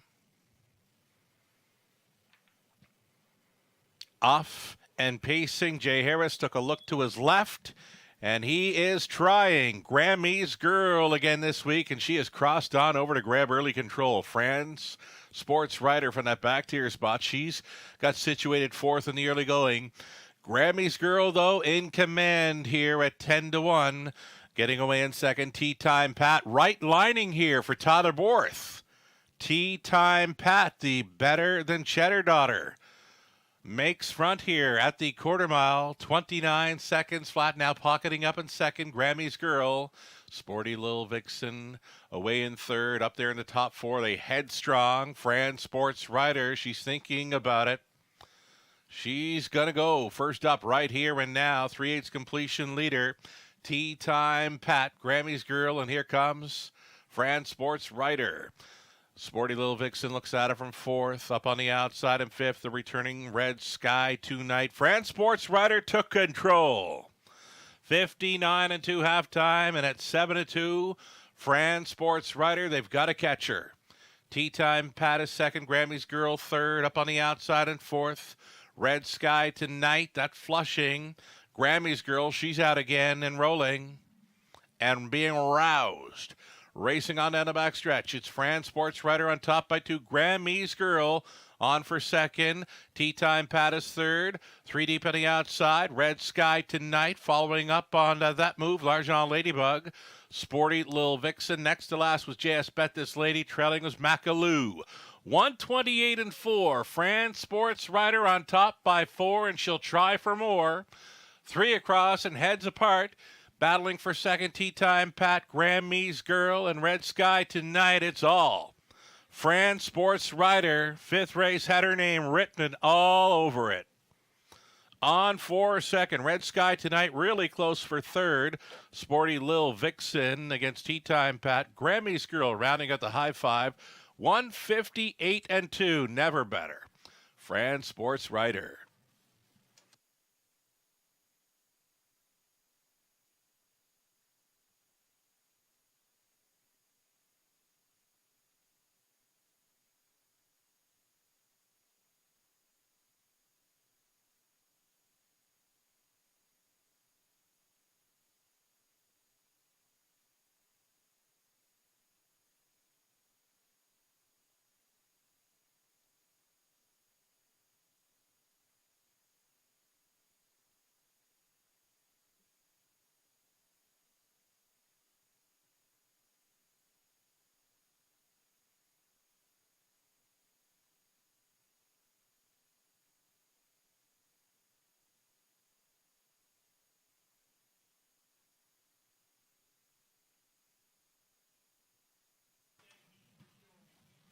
Number 8, France Sports Rider, the race winner. The 4, Red Sky Tonight, finishes second. Dead Heating for third, both 2. Tea Time Pat and 3, Sporty Lil Vixen. It's the show spot Dead Heat with 2 and 3.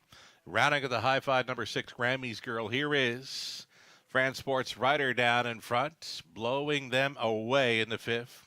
Shout out to a friend of the show, CC. CC tuned in and turned on to the action this evening in London. CC down around Truro way, getting his horses all set for another racing season in Nova Scotia. Thanks for tuning in, CC. Back to the winner's circle, France Sports Rider, the 4-year-old daughter of Sports Rider from the That'll Be Me mare, That'll Be Franny, for Michelle McMullen and Audrey Crawford. Audrey the breeder. Ken Gowan training Andy Moore, driving for the double tonight. And he scores for a new life best of 158 and 2. France Sports Rider at a juicy 7-2. Congratulations.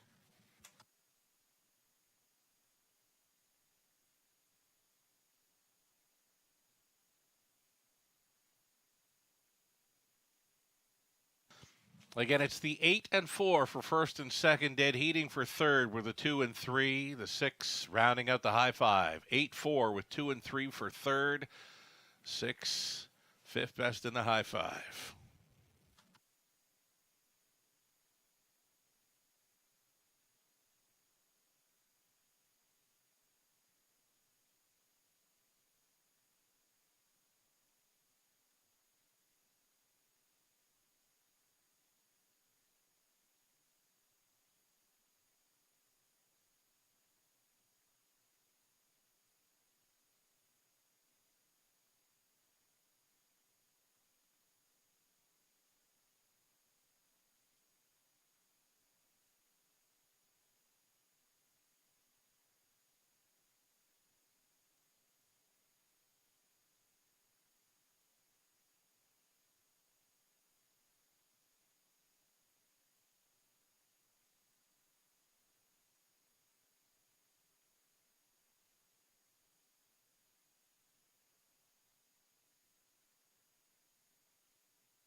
Going official in the 5th. Macaloo was 8. Tea Time Pat third in the Dead Heat. Sporty Lil Vixen third in the Dead Heat. A Red Sky Tonight was second. L'Argent Ladybug 6. Grammy's Girl was 5th. JS Bet This Lady 7th. France Sports Rider just jogged. 29, 59 and 2, 128 and 4. The mile was 158 and 2. Top down an 8. 3 Dead Heat, 3 Dead Heat. 2, 6, 5, 7, 1. 920 on that win ticket. The double onto the 5th, 30-40. Spectacular daily double pay. Pick 3, $7.19. Dollar pick 4, $113.55. Pick 5, 20 center, $32.44. That exactor came in at $30.70. Dollar try, 2 for third, 50 and change, 3 for third, 29 and change. The high five, 20 centers. Little over $70 each. Of course, multiple payouts for the tries and high fives in the 5th. Race 6 up and coming. Begins a late pick 5, exactor try super, back on the trot. 8-horse field, it's the preferred. $13,000 purse up for grabs. The best trotters we can find here in London are up next in 12 minutes.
France Sports Writer in a league of her own tonight in race number 5, and somehow paying 7-2 on the odds board. Fully expecting that price to drop come post time, Sugar, but it stayed at 7-2, and I mean, she just won by as much as she pleased tonight, and kind of raced back to that most recent race where she ended up falling just not too far short of a well-meant winner. This time around, no falling short. She was much the best. Quite a few of these winners tonight, Robert, they're showing what they're made of on post parade. I mean, she was just climbing right out of her harness there on parade. And the only downside to her in that race was going to be the trailing spot 8. Andy Moore had her leaving behind the 3, Sporty Little Vixen. She got well spotted early, sitting 4th. He couldn't hold her. He had to move her. And when she made the winning move towards the half-mile marker, I mentioned they've got to catch her, and they couldn't. She was gone. It was all over, right? She moved first over. She just marched past the field, and no one could stay with her tonight. I mean, we kind of commented too that the horse making a red start tonight, making her first start of the season, probably is going to need one, and she kind of raced like one that likely needed that effort. France Sports Writer didn't though. She was much the best. I mean, the pick 5, $44 for 20 cents. Pick 4, 22 for 20 cents. But that win price, I mean, 7-2. Did not expect anything close to that tonight. You know what? We've seen a few nice exactors. The early double was paying well, but for me and my money, I think that's the best price we've seen tonight. That win price on France Sports Writer. Yeah, it was absolutely tremendous value.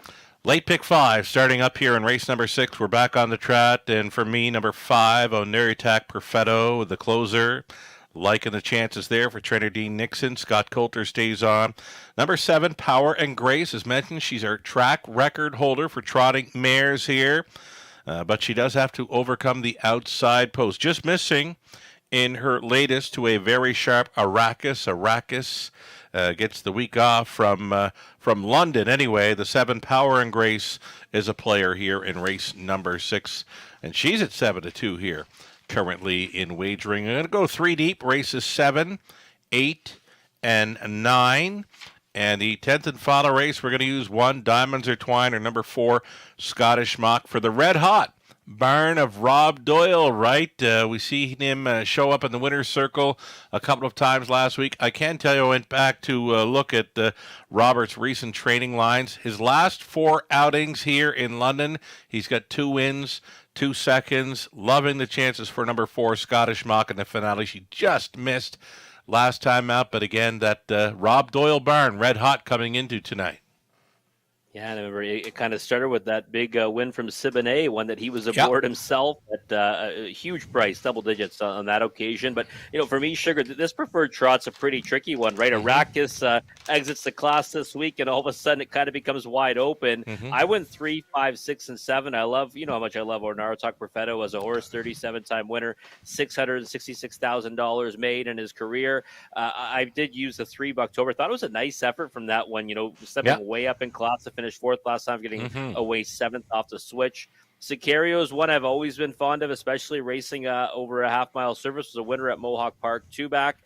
And Power and Grace, 7-hole.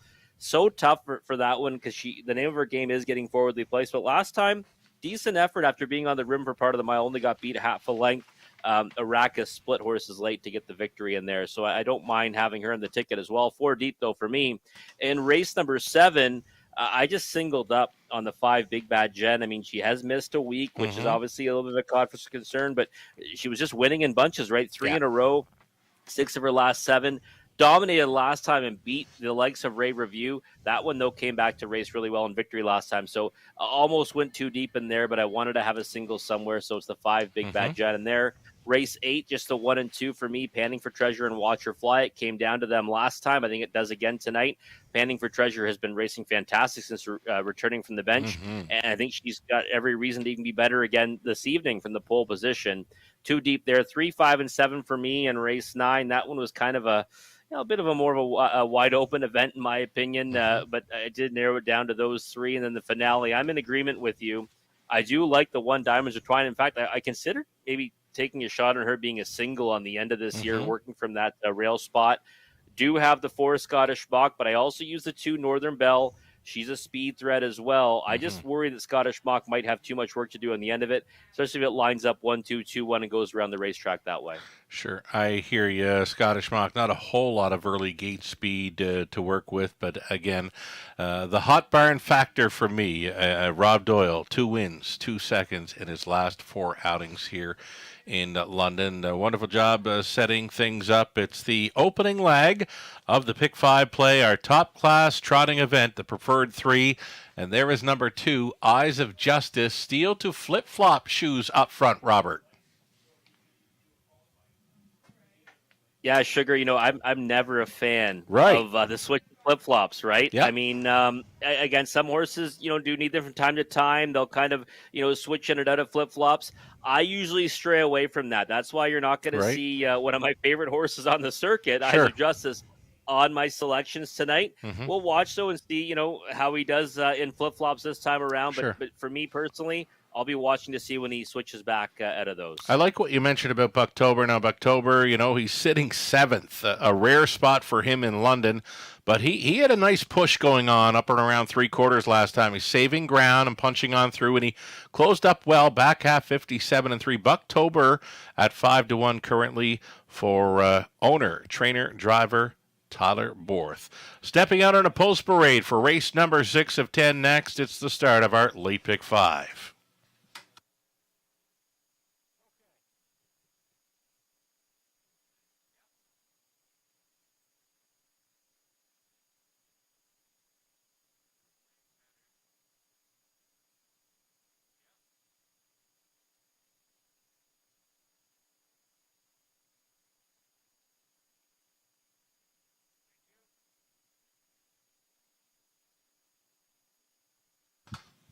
Awaiting the post parade of race number 6, and I've just been informed of claiming action in race 7. 7th race, 2 claims have been entered. A number 1 Rave Review, a single claim for the 5 Big Bad Jen. Again, multiple claiming action. Race 7, 2 claims for the 1, a single claim on 5.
Here we go. Post parading now. Starters for race number 6. These are our top class trotters.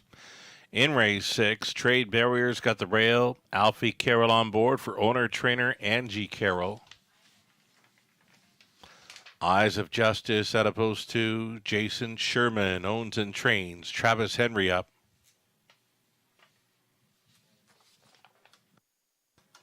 There's Bucktober. Bucktober 3, Tyler Borth, owning, training, driving, sharing.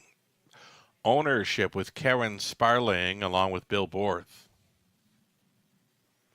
Lily's Last for Jeff Hunt on board for owner, trainer Patrick Hunt along with Goldfinger Stables. Tony Basile owning, Dean Nixon training 5, Neriatak Perfetto, Scott Coulter. Sicario 6, likely going to see him late here. We're going to be the 7, Power and Grace.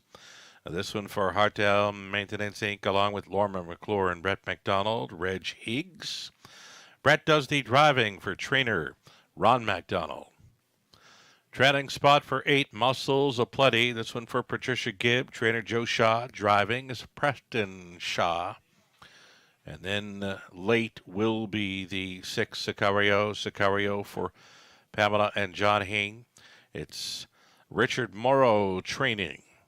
And Jason Ryan will be driving the 6. Those are your 8 top-class trotters. Exactor Tri Superfecta, the opening leg of Elite Pick 5 in London.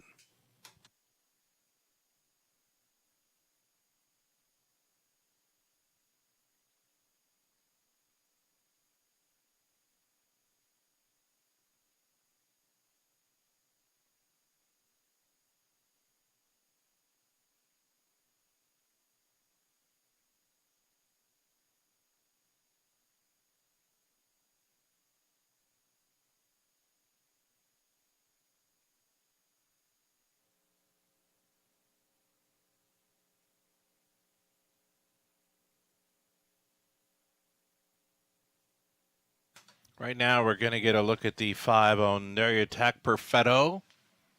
This being a top selection for Robert Reed Jr. Could be the one to start up this late pick 5. Right now, a 5-2 co-favorite with the 4 Lily's Lasso. Neriatak Perfetto, a known closer here in London.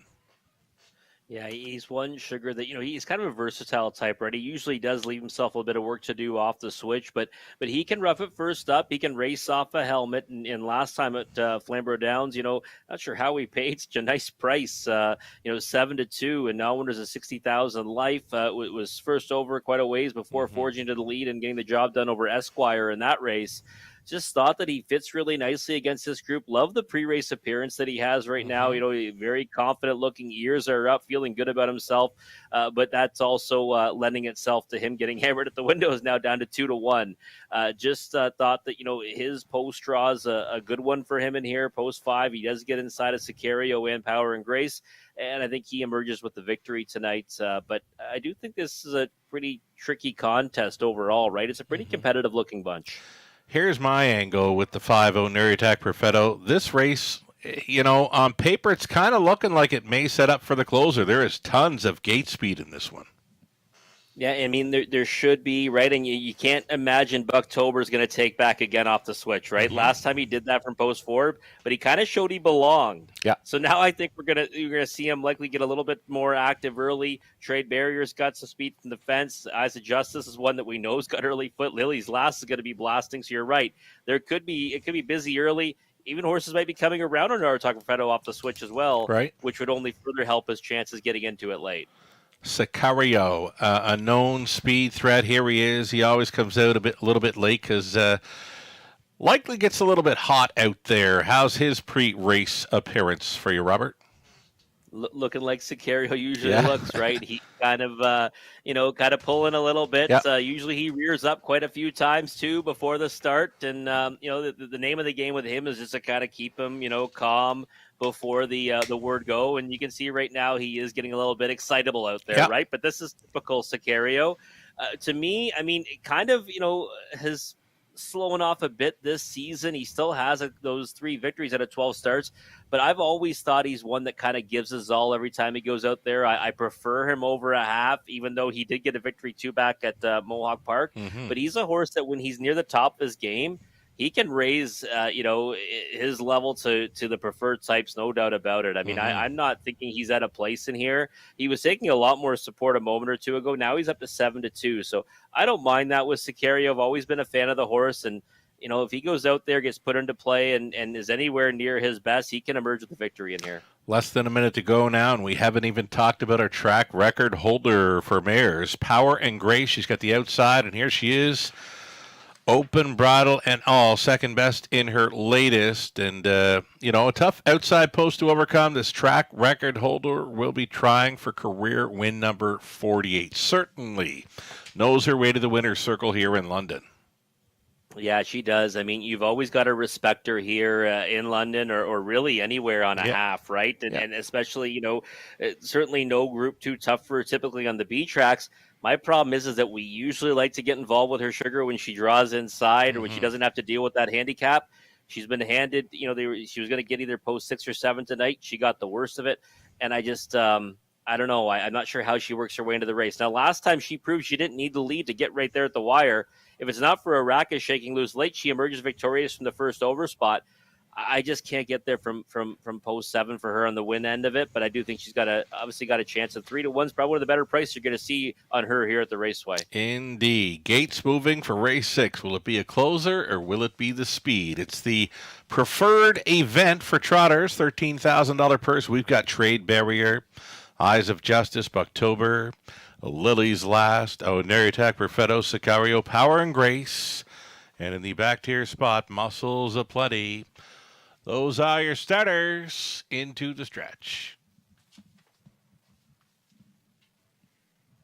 Opening leg of Elite Pick 5 in London starts right now. Power and Grace timing it from the outside. Sicario's in play. Eyes of Justice down towards the inside, away in third. Power and Grace. She will be the leading lady.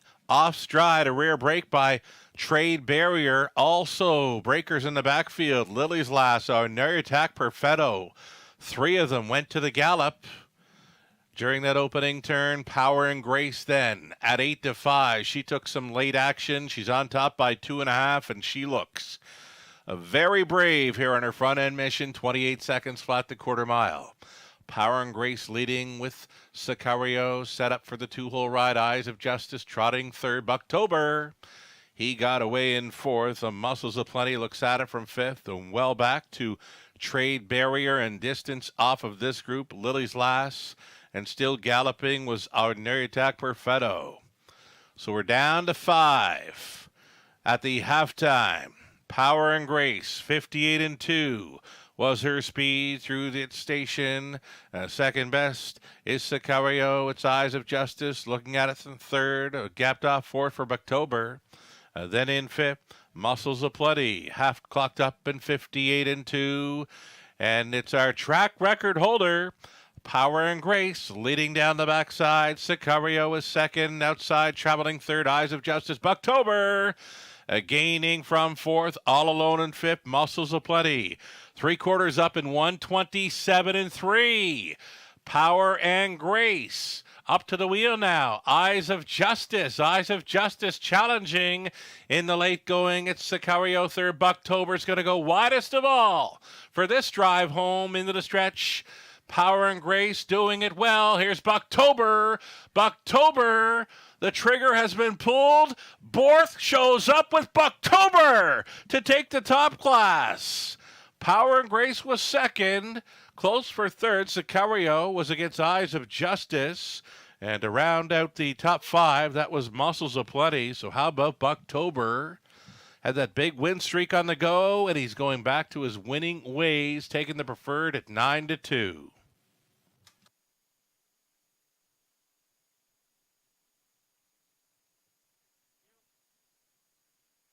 Judges' inquiry, they will review the start of race number 6. Hold all tickets.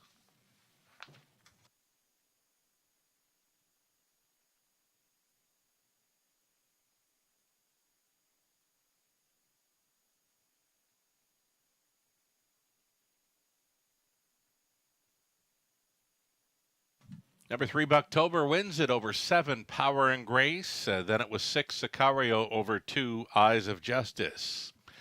3, 7, 6, 2, unofficial.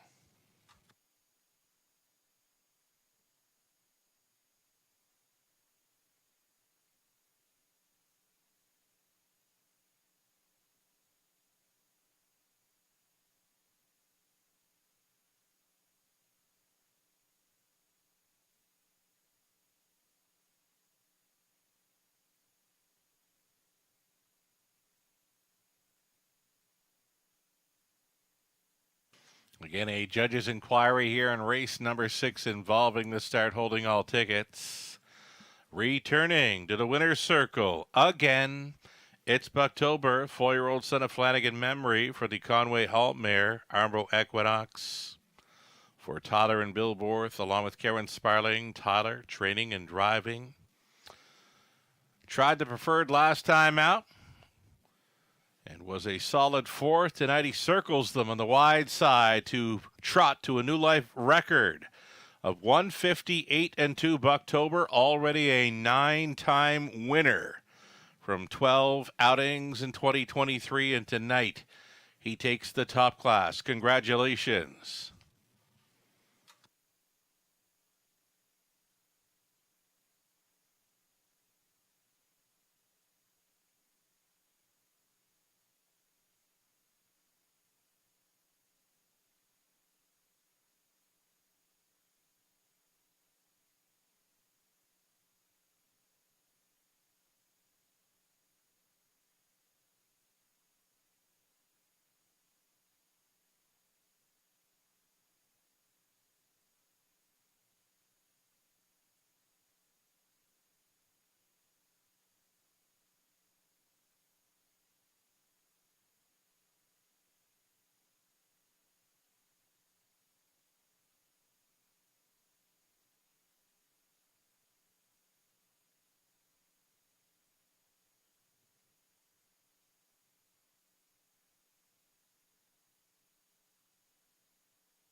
Again, judges reviewing the start of race number 6. Hold them all.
Ladies and gentlemen, as a result of the judge's inquiry, number 4, Lily's Lass, will be charted with an interference break prior to the start, and for being interfered with prior to the start, she's going to be refunded.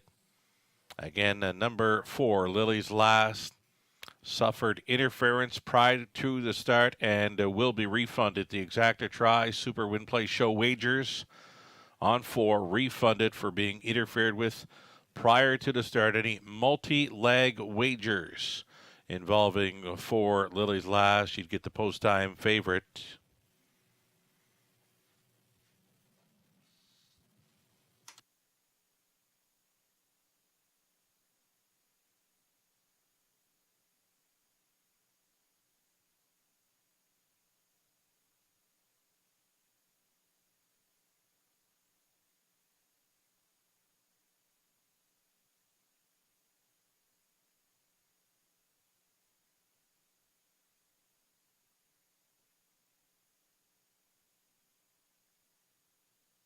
Going official here in the 6th trade barrier was 6. Eyes of Justice 4th. Bucktober, your winner. Lily's Last was 7th and refunded for being interfered with prior to the start. Our Neriatak Perfetto 8th. Sicario 3rd. Power and Grace 2nd. Muscles of Plenty finished 5th. 28.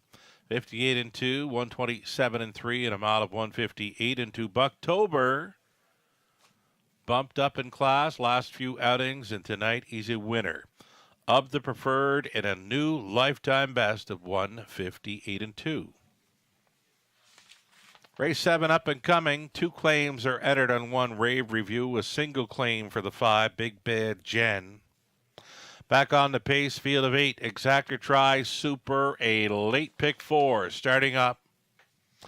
It was $9.90 for Bucktober, Exactor $19.80, Dollar Try $84.10, Super for $1, $239.40.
Bucktober getting the job done in the preferred ranks for the first time. Proved he belonged last week in that class. This time gets the job done, nailing Power and Grace in the late stages. And Sugar really shown a nice dimension to his game now, coming from off the pace. Like I said, he showed he was a player in there last week. This time he goes right on past, and Bucktober, really a fun horse to watch out there. Yeah, you know what? He was winning on the lead all along, and then, some horses, they won't stand up to being on those front end missions forever. And, he got bumped up in class, traveled off the pace in his start prior to the night.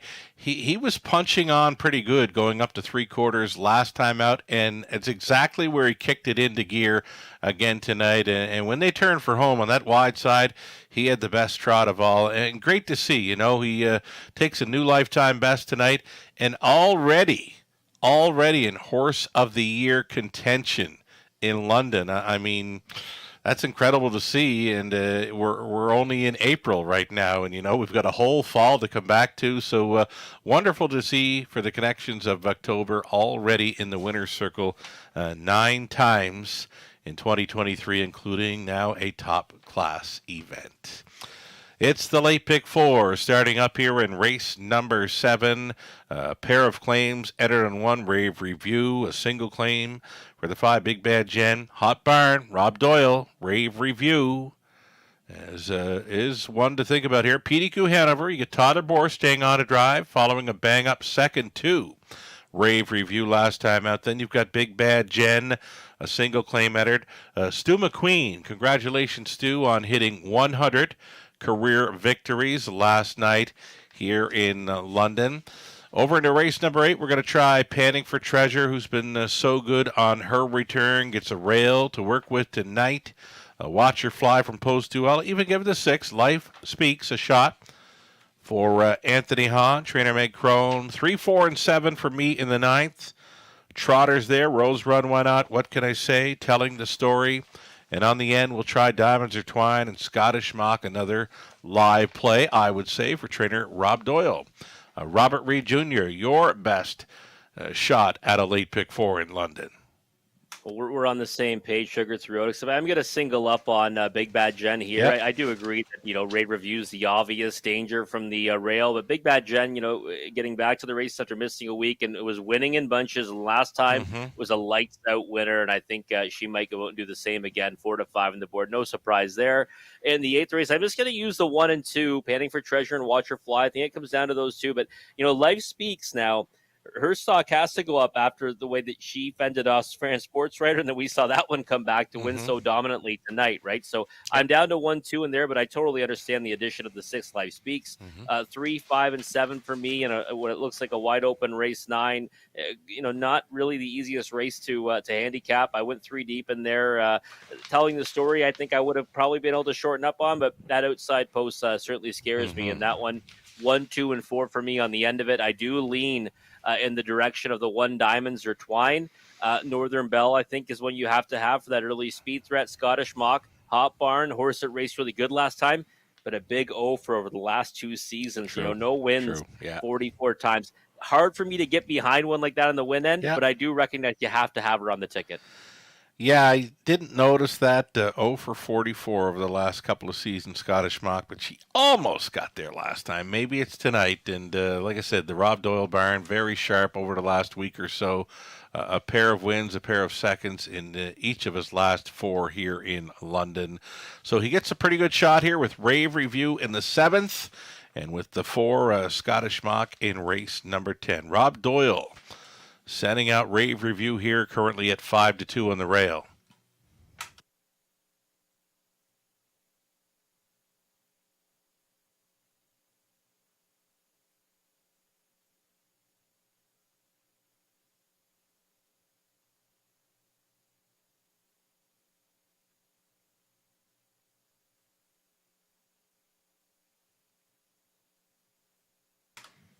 Pacers on parade. It's the 7th race in London. Exactor Tri Super opening leg of a late pick 4. You're looking at 1, Rave Review.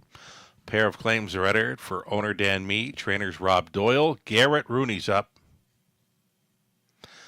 Joyce Empey, along with Lisa Stewart, they share the ownership on 2, PDQ Hanover. It's Ryan Stewart Training. Tyler Bohr stays on. Rocket Girl 3, Anthony Hahn for Dave McCormick. Trainer Pam Forgey.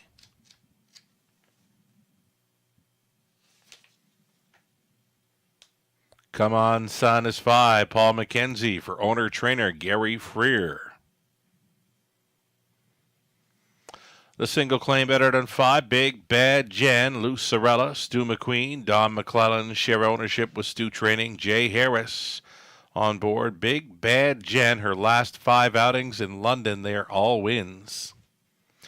See the Delight 6, Don Rankin Jr., owning, training, and driving. 7 outside, Have a Connection, Stu McQueen, Robert Watson, James Grant, share ownership with Stu Training, Dan Clements. And then the 8, DG's Magic Moment, adding Lasix, Doug Walters, owning and training, Johnny Hahn. To do the driving, those are your 8 pacing mares, $7,000 tags, Exactor, Try, Super, and the pick 4 getting underway here.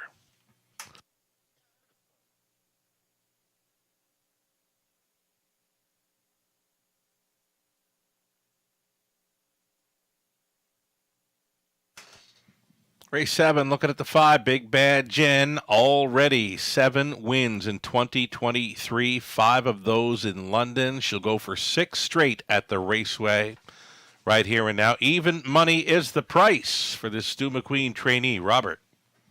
Yeah, I mean, listen, Sugar, she's done it so well here, at the Raceway, Yep. and I mean, 6 of her last 7 overall.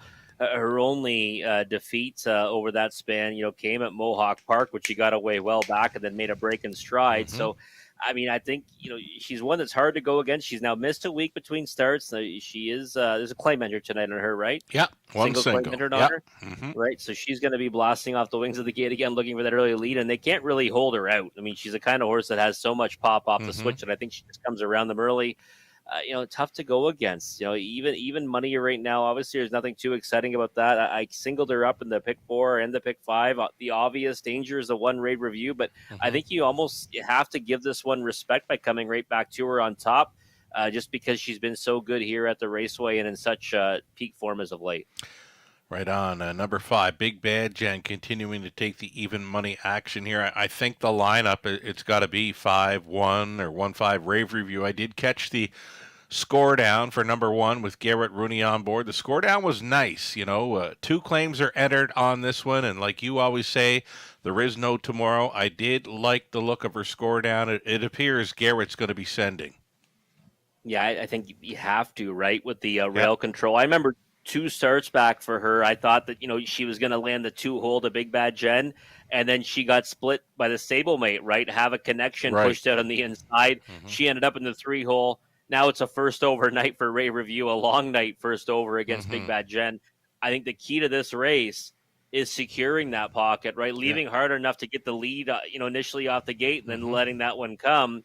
I guess the problem is Have a Connection might be trying to blast out of there too from post 7, right? The stablemate of Big Bad Jen, but I think Ray Review obviously has the ball in her court tonight when she's got that rail control. So again, I think that's got to be the lineup in here, and her best chance to beat Big Bad Jen is to sit the pocket behind her and hope she can nail her late. So here it is. You got claims on 1 and 5. You've got another Stu McQueen trainee in the 7. Number 2, PDQ Hanover may sit back and take it all in, and Tyler Borth could be pushing on late. Yeah, raced really well last time with Tyler aboard, right? I mean, did come home in 31 seconds. The third quarter, though, was 28-4. That's right. Had no right to really, get her way into the race. Was kind of impressed by the way she closed late to be second to Ray Review. And you're right, she might be kind of in the garden spot, and she's had to work from difficult posts really in her last 3. Now she gets to sit, post 2 off the gate. Maybe she just stays in the pylons and, like you said, lets it all develop in front of her and tries to run them down late. 6-1, not the worst price in the world. However, it's one you got to now kind of swallow down a shorter number after getting Right. 27 last time. But Yeah. I do think she's the next most logical one. I was thinking the two PDQ Hanover, if you could get 10 or 12 to 1 on her in here, but right now the price is very low for what she's been in recent starts. PDQ Hanover at 6 to 1. You got to hope for a little more value than that. As we near post time, less than a minute for wagers on our late pick 4. Final thoughts as we get a look at another Stu McQueen trainee. 100 wins to his credit now as a trainer. Yeah, 100 wins. I mean, a high percentage barn, right? And they always come out ready to roll. Have a connection. That was the wrench, right? The one Yes, that went the wire and wrench. paid all kinds. Yes. The wrench and one that kind of I guess she kind of plays second fiddle to Big Bad Jen in the barn as being the claiming mare at this level. But I mean, she's raced really well in her own right. She just has had to only get one victory from 13 tries this year, but she's got 8 on the board finishes. I think she might try to blast off the wings of the gates tonight at 9 to 1, but I think she's going to have to take a seat to those other two and hope for a smaller share of it. But either way, a nice mare in her own right. Right on. And 8-horse field on the pace. It's the late pick 4 starting up. There is still time. You would have to hurry. 3 to 5. Odds on right now. Number 5, Big Bad Jen.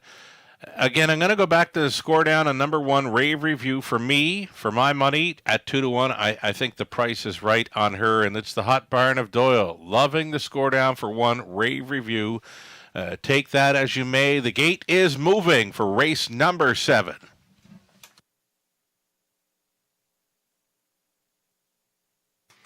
In behind, Rave Review, PDQ Hanover, Rocket Girl, then Come On Son, Big Bad Jen, See the Delight, Have a Connection, DG's Magic Moment, lay 6 at it from that trailing spot, 8th out.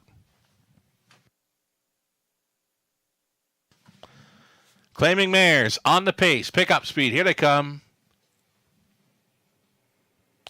They're off. PDQ Hanover, Rave Review, Big Bad Jen, Have a Connection. It's those 4. And Rooney has stacked them up with Rave Review. She's come on through. Rave Review and Big Bad Jen. She's up and after her in the early going. Big Bad Jen going to the top. Rave Review away for a pocket ride. It's PDQ Hanover to watch from 3rd. Pylon position here in 4th now for Have a Connection. Gapping in 5th was DG's Magic Moment. Then came Rocket Girl. Come On Son is next to last.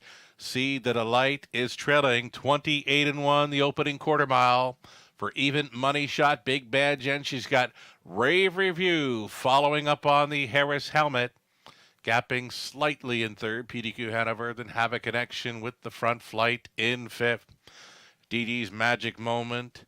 Gapped off was Rocket Girl. That has Come On Son underway for Mackenzie. And chased up from last. See the Delight for Rankin. 58-4. Halftime speed. Courtesy. A Big Bad Jen. 7-year-old daughter of Big Bad John. She's got 3/8 left to go. And she's being highline now. Here comes Rave Review. Up and at her on the outside. Big Bad Jen and Rave Review. Set to trade blows here, going up to 3/4. Pocket Rocket. Rave Review shoves the neck in front. Big Bad Jen will try to go with. Spying up the front 2 from 3rd. PDQ Hanover. Saving ground was Have a Connection. 3/4 hit me. 128-2. It was Rave Review. It's now Big Bad Jen. She's come back on here. Big Bad Jen to bring him on home. Rave Review is 2nd. PDQ Hanover Have a Connection. And then between mares, DD's Magic Moment. Big Bad Jen for 6 in a row in London. Rave Review was 2nd. PDQ Hanover 3rd. Then came Have a Connection. 159 flat.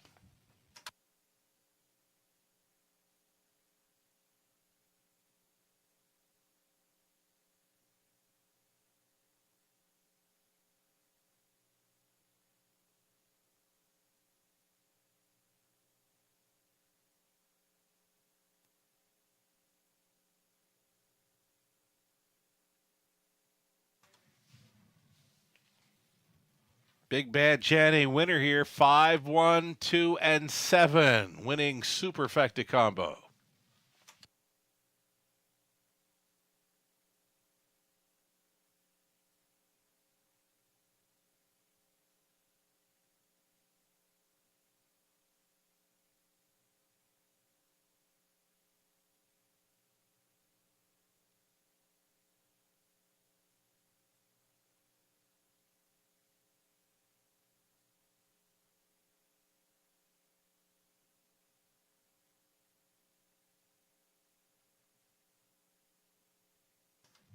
Here's Jay Harris coming back after scoring with Big Bad Jen, 7-year-old daughter of Big Bad John from the Polo Player mare, Polo Jen for Lou Sorella. Stu McQueen, Don McClellan, Stu for his 101st training victory. Again, Jay Harris on for the mare's 6th win in a row in London. As she goes downtown tonight in 159 flat. Congratulations.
Race 7 official rave review, 2nd and claimed. Pedicu Hanover 3rd.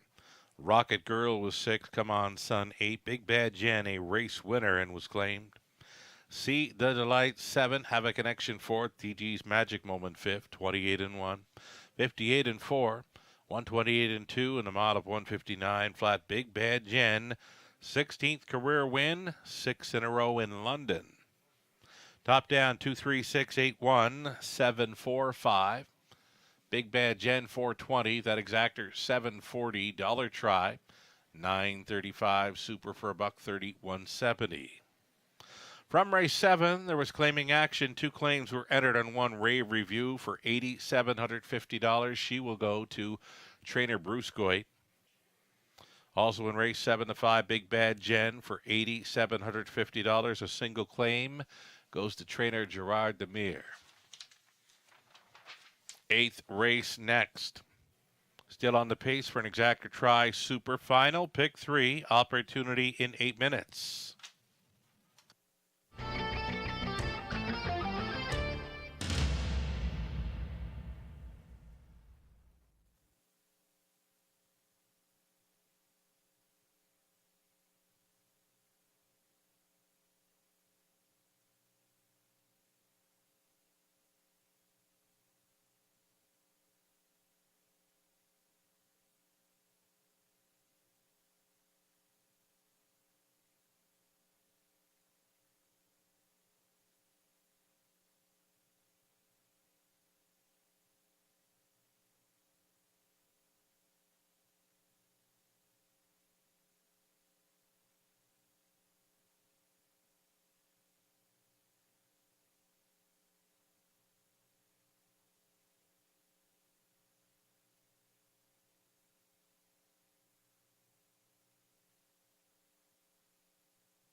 Live money in play, just shy of $16,000 in a pick five pool, and it's 13-19. Live following the victories by Bucktober and Big Bad Jen. The pick four, $15,000 plus pool, 68.35. Still going forward here after Big Bad Jen makes it 6 in a row in London.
Starters on parade. It's race number 8. Exactor, Try, Superfecta. And the late pick 3, final pick 3 opportunity tonight. You're looking at one, Panning for Treasure. The big daughter of State Treasurer goes out for Mark Cadman. Trainers Angie Carroll, Garrett Rooney on board. Nurko Sokolovic along with Craig Barr share the ownership on 2, Watch Her Fly, with Craig training. Travis Henry aboard. Get it, got it. Adipose 3, Tom Knight owning. Ashley Lenvoy training. Sam Fillion up. Then the 4, Sweetest Hustle, owned by Lori Keeling. Jason Libby conditions. Dan Clements drives. Lady and Laces 5, Andy Moore for Robin Cassidy and John Marshall. John trains. Life Speaks.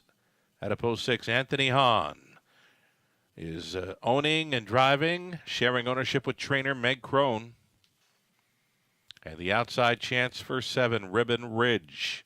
Ross Holmes along with Bud Sinclair share ownership. Bud trains. Tyler Borth tonight. 7, Pacing, Fillies and Mares for the 8th race. Exactor, Try, Super pick 3.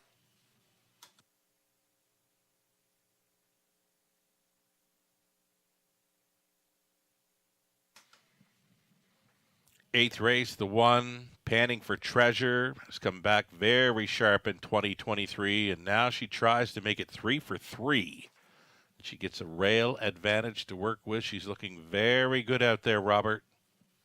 Yeah, she is. You know, she's kind of just shown she's gotten better with each of those 2 starts, and had that nice qualifying victory against Hurricane Miss Rodine. You know, Garrett Rooney stuck with her at 21-1 when she scored to the 2-hole on April 4th, then came back. Real gutsy effort last time, Sugar, right? Had a clear lead. Looked like she was caught by Watch Her Fly, right, and then fended that one off to hold on by a head.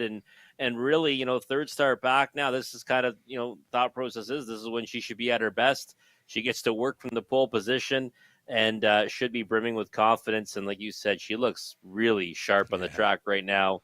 Looks like she's ready to take on the world. Yeah, she's got a long reach to her. She's always been a looker since I saw her begin her racing action here in London.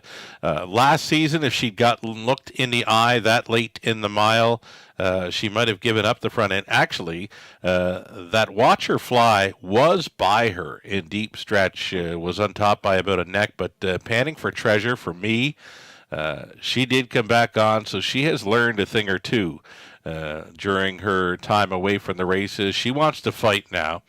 Panning for Treasure will try to go 3 for 3 right now. She's 2-5. The horse players are on her big time.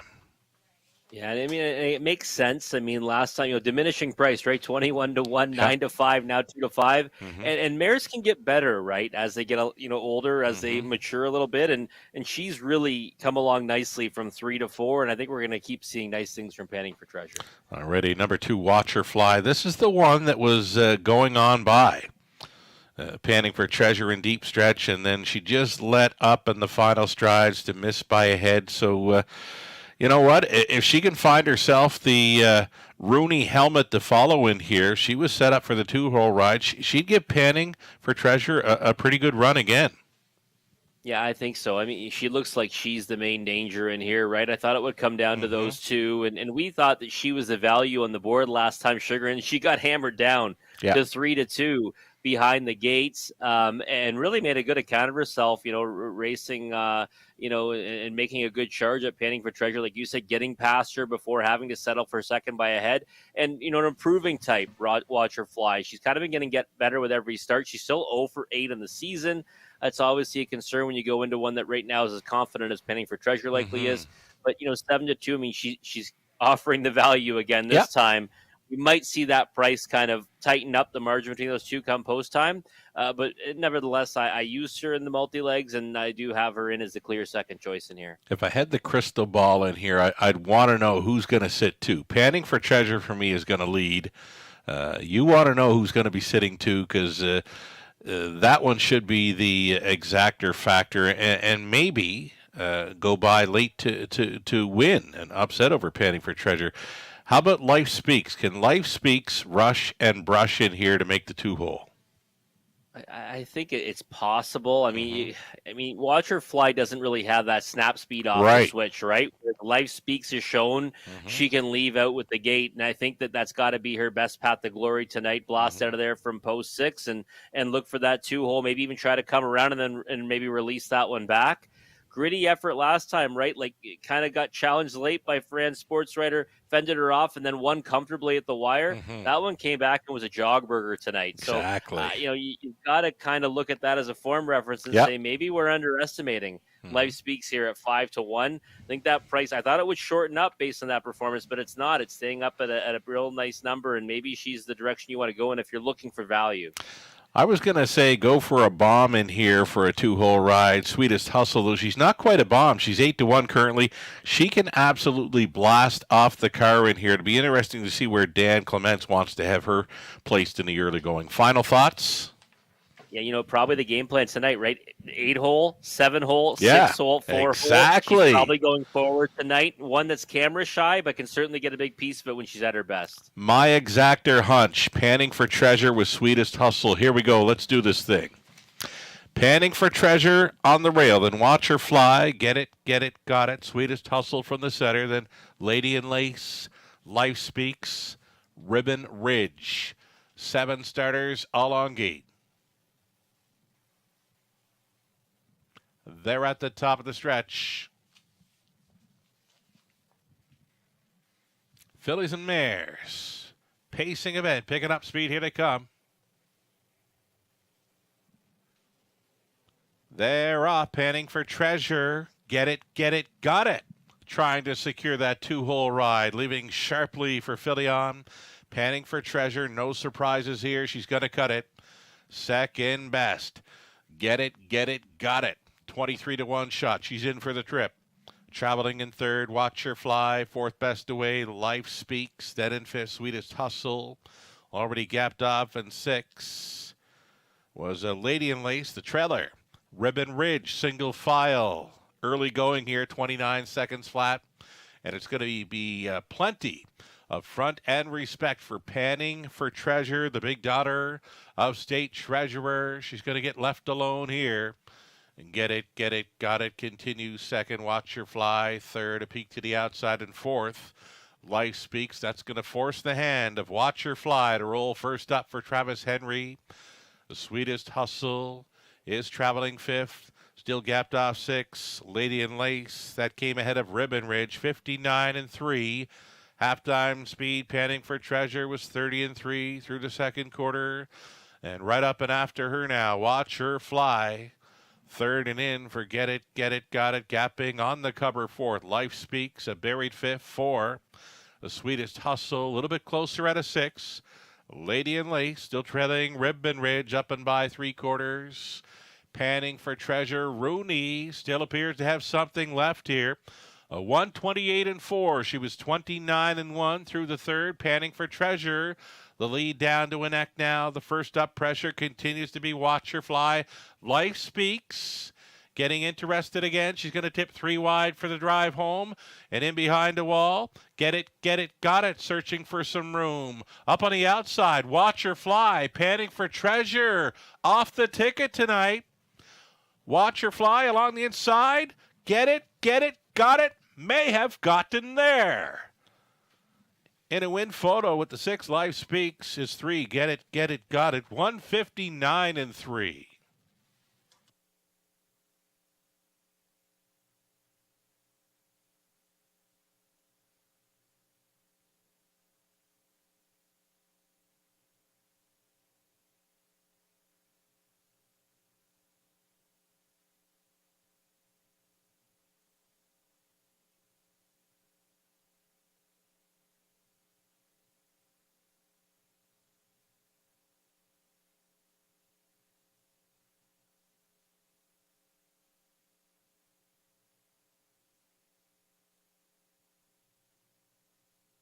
This one gets very close. 3, get it, got it. Or 6, Life Speaks. Win photo going to the long shot. got it at 23 to 1. 3, 6, 2, and 7. It's unofficial.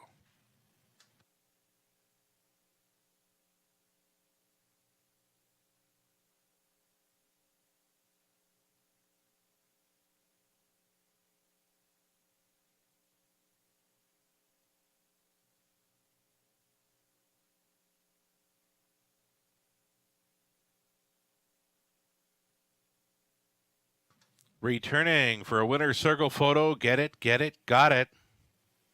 4-year-old daughter of Always a Virgin from the Yankee Cruiser Dam, Subway, Hanover. Owned by Tom Knight of South Woodsley, Ontario. Ashley Lenvoy, the winning trainer. Sam Fillion on board for the victory. Tripping out tonight to win in 159 and 3. It's the mare's 4th career win. It's number 3 on the season. Get it, got it. Most certainly did at 23 to 1. Congratulations.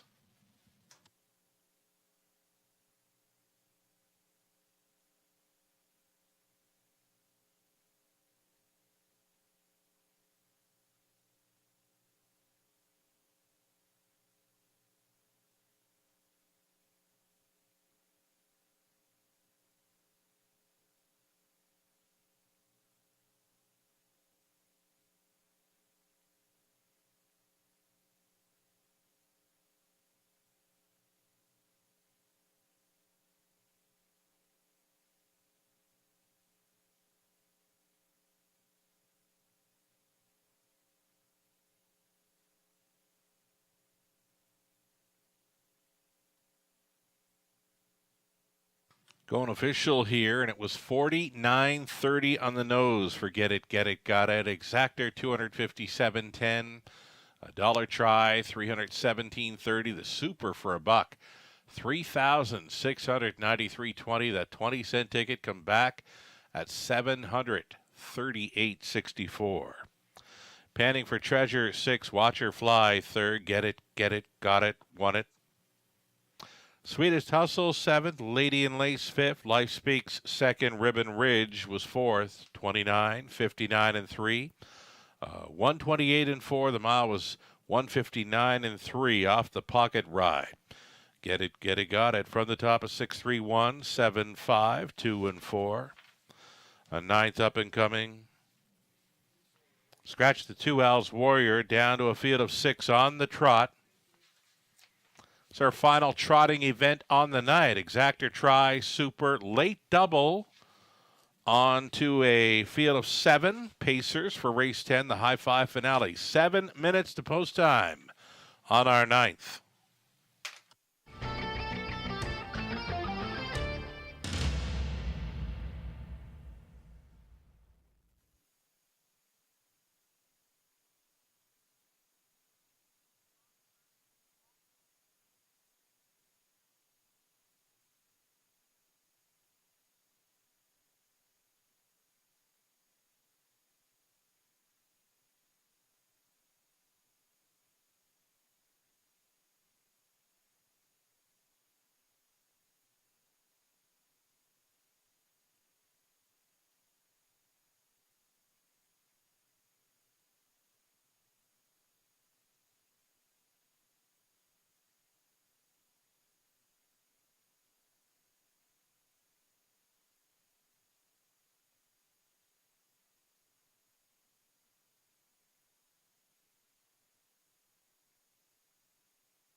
So it's a big drop, a significant drop to the live money left in play following the upset victory by Get It, Got It. 23 to 1 shot wins the 8 and leaves only $32 live and in play for the $15,000 pick 5 pool.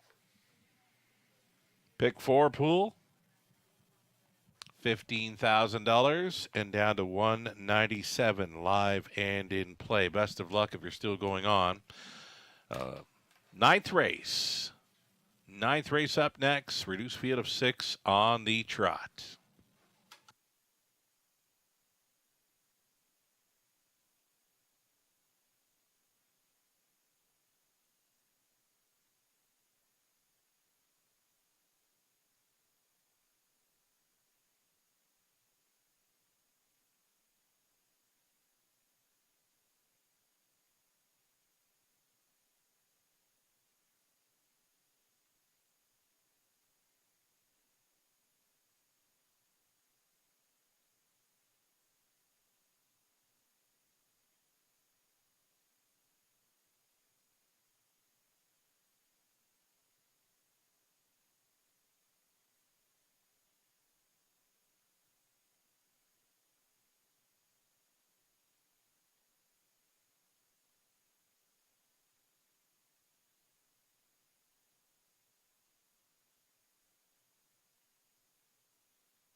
Trotter stepping out here for the 9th race. Exactor tries super late double here.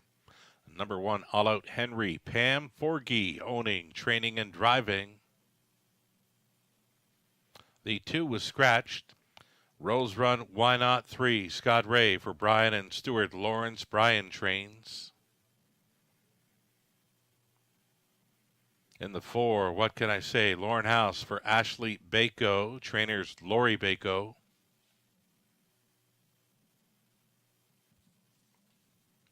Massive Profit at a post 5 for owner-trainer William Ham. Todd Borth will be driving the 5, Massive Profit. It'll be the 6, Junior next. Junior puts the blinkers on for Dennis Duford. Trainer Ashley Duford. Anthony Hahn goes back on board for the drive.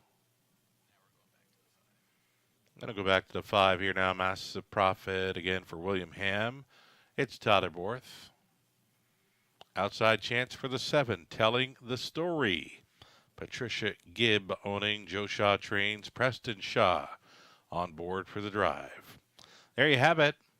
6 trotters for the Exacta Tri Super Late Double starting up.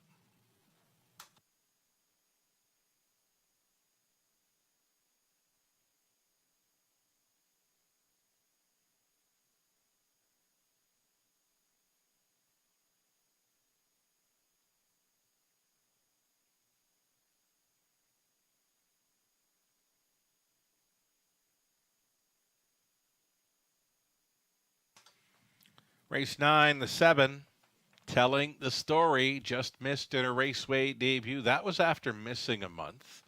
Expect her to be in the mix again. She does get to move in a spot now with the scratch of number 2, so it gets a bit easier for Telling the Story. Second time for the connections here, Robert. Yeah, and this is the one that I went with, Sugar, and that certainly moving in a spot on the gate's going to help her chances. She got to the lead easily enough last time. Had missed, a month of action, right? It was something that we always kind of get behind. A horse misses that kind of time. It was first start for these connections as well. And now you race back on a regular rotation. And really, it wasn't a bad effort at all, right? Not at She all. had a clear lead and then only got beat by Dirt, who ended up being a pretty strong winner and one that we were both fond of on that occasion. That's right. And who did she get the better of? Last Shot.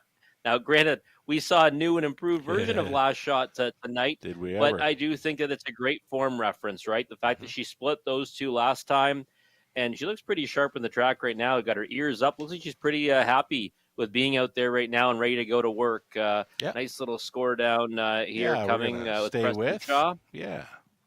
We'll stay with and get a look at this one. A nice and easy score down through the straightaway. The telltale sign on these score downs is the turn, of course. And we'll be watching her corner well. Preston Shaw. Not going a whole lot, but you know what? Very smooth, right? Yeah, that's all you really want to see, right? She has made some breaks in the start of some of her races, but looks pretty smooth out there tonight. And again, second start for these connections, a regular rotation. I mean, I thought she was hard to go against on the business end of it. Sure thing. 9th race, your pick for second in this one. You get the 3, Rose Run, Why Not? Early Speed Threat. She's a third best finisher. Last time out, capable of the 2 minutes, 2-1 speed. It's what she's going to need for going with these. Yeah, I think so. And, she's a horse that, last time got her nose back on gate, disappointed as a pretty hefty favorite, but not really her scene, right? Trying to come first over. And I think much more in her wheelhouse is trying to get to the engine and taking them all the way on the front end. I think that might be the plan tonight. 5-2 on the board is probably about the right price on her. Again, very useful type. That's got that early foot off the gate that does a lot of damage when she's forwardly placed. I've caught 3 score downs in this one. We saw the 7, Telling the Story. What can I say? The 4 horse saw that one score as well. You know what? The most impressive score down for me in here was the 5, Massive Profit. Todd Borth hops on board. It's a catch driving assignment for the owner-trainer William Ham. Again, we're talking about the 5, Massive Profit. And for me, the best score down of these, it was the 5, Massive Profit. Looked large going around the turn. Very smooth. That's intriguing, and right now he is taking support to 8-5. The thing about him, Sugar, I've chased this horse so many times here at the Raceway at Mohawk Park. I put this one on top. I've made this one my best bet. I've singled, and it hasn't worked out for me, right? I've got him pegged for third tonight. but again, taking a lot of action. And based on what you've told me, I mean, if he's looking that good out there, then this might be the spot for him, right? This is certainly not out of his reach with anything close to his best. That's right. This is significant class dropping over London. Last time he was entered to go here, he was scratched from it, but was an $8,400 purse. This time in for a $6,000 purse. This gets much easier. And again, his score down. I'm not a fan of the price at 8-5. Looking at his chart lines, but you know what? An easier spot, and just on the score down alone, he looks spectacular as we go less than a minute. And reunited with Tyler Borth, right? Yeah. You can't go wrong with that. I mean, we see him step up so many horses here at the Raceway, and we might see it again tonight with Massive Profit. Look like they were just going in for a minor adjustment, Sure. But getting hammered at on the odds Yeah. board right now. Sugar 3. I didn't see that. I mean, No. I thought he'd be in more in the neighborhood of 3-1 or maybe even a touch higher, but it's still coming for him 7-5. Right on. Same. I figured 3-1. How about Mr. Handsome? What can I say? His score down, fabulous. He's absolutely flawless when scoring down. And you know what? Shout out to the connections, Team Baco. This horse always looks the part of Mr. Handsome in London. Yeah, and you typically gets a piece of it, and certainly not out of out of reach in here, right? Yeah. I mean, he's finished fourth in his last two, and one that does his best work when he gets forwardly placed, and that might be the game plan tonight. 11-1's probably a better price than what he should be right now.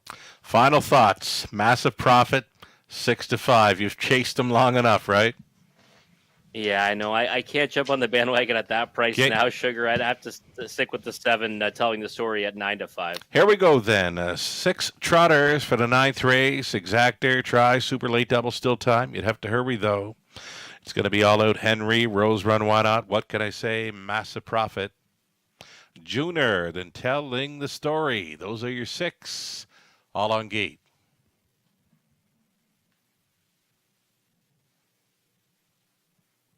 Into the stretch. Picking up speed. Here they come. They're off. Telling the Story. What can I say? Rose Run, Why Not? Off the car. First, second, and third. Opening turn. And it's Telling the Story coming out on top. What can I say? Still outside and driving. Rose Run, Why Not? Securing a spot up close. All alone in fourth is All Out Henry. Massive Profit, minding his manners here in the early going. He's traveling 5th, about 9 lengths off the lead, and that's ahead of a gapped off Junior. Quarter mile speed, 27.3. Deceivingly quick here. Telling the Story, second best. What can I say? It's Rose Run, Why Not in third. All Out Henry fourth. And following up some serious front-end speed, Massive Profit is 5th. Trent in the field still is Junior. And it's Telling the Story, the daughter of Full Count, leading with a lap to go. She's got What Can I Say? Tracking second. Rose Run, Why Not third. Half got clocked up at a nifty 50. 7 and 4. Telling the Story, still showing the way. What can I say? The toe long trip. Rose Run, Why Not? Gets a peek to the outside in third. Massive Profit. Now he gets underway at a 5th. He's 4th. And he is trotting up a storm as they race on down the backstretch. Second and final time. Telling the Story. Now on top by 2. Rose Run, Why Not? Just took the deuce. What Can I Say? Is 3rd and still coming 4th. Massive Profit for Borth. 128-2 for 3/4. Telling the Story. Rose Run, Why Not? Unleashed and unloading now. Here comes Massive Profit at 3-5 into the stretch. Telling the Story. Telling the Story just gave it up. Massive Profit looks so good coming out of the parade, and he is home and cooled under wraps for Borth. Rose Run, Why Not was 2nd. Telling the Story 3rd. What Can I Say? 4th in 159-4.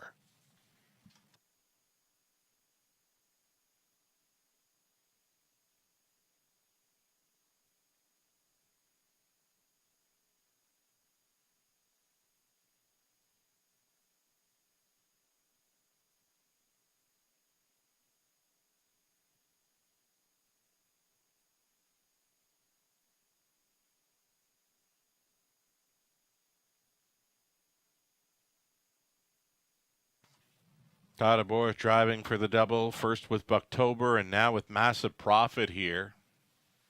5-3-7-4, it's unofficial.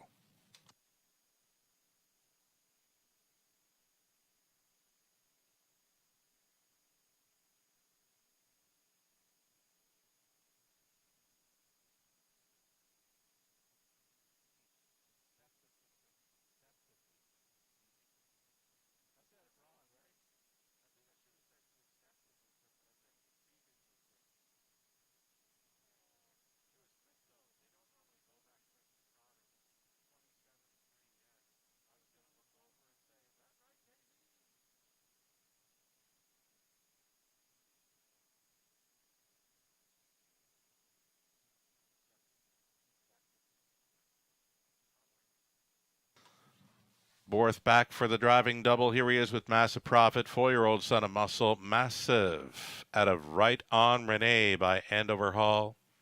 Owned and trained by William Ham of West Lorne, Ontario.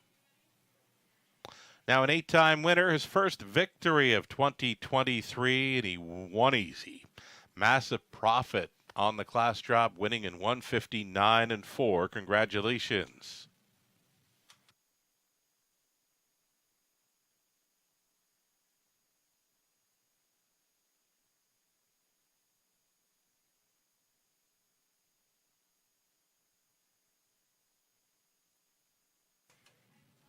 Massive Profit, well supported at the windows here. 340 exactor, 8 even, dollar try, 840. Super for a buck, 14.35. All out Henry fifth, the 2 at scratch. Rose Run, why not second?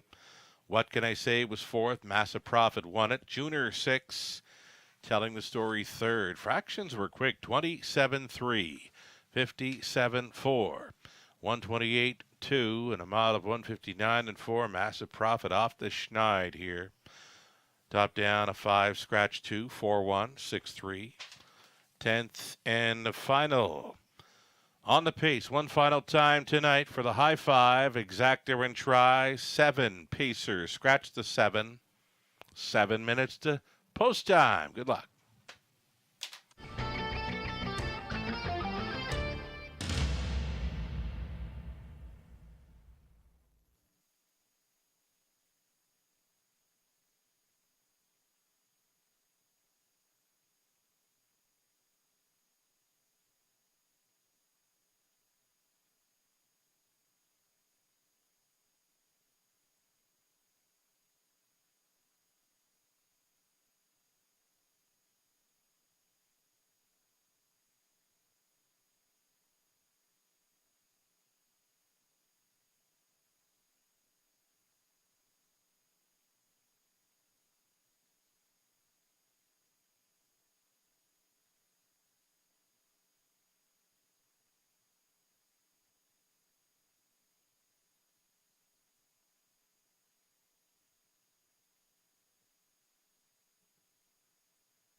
Will Pays on display here on to race number 10. Best of luck if you've got live plays for the multi-legs. On to race number 10. Favorite to complete the Big Five. Diamonds Are Twine comes back at 545 and change based on a 20-cent wager. There was action as well for number 2, Northern Bell, 1,034.84. No live money to the 6 Crystal Dragon. Should that one happen to upset tonight, a carryover on into the Wednesday evening card. The live racing continues tomorrow evening. The 5:50 start time, of course, your free program selections available on our website, westernfairdistrict.com/raceway.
Starters on parade. It's our 10th and final race. Claiming event, $7,000 tags. Exactor, try. It's the high five finale. Diamonds Are Twine with a rail to work with. Christina Soundy, Gary MacDonald share the ownership with Gary Training. Jason Ryan. Northern Bell is 2. It's Tyler Borth for Larry Curry. Trainers Doug Curry. Rose Run Vigilant 3. Mike Hamlin owning and training. Tony Hamlin in the sulky. And the 4 Scottish Mock. It's Ryan DeRoche for Dan Mead. The trainers Robert Doyle.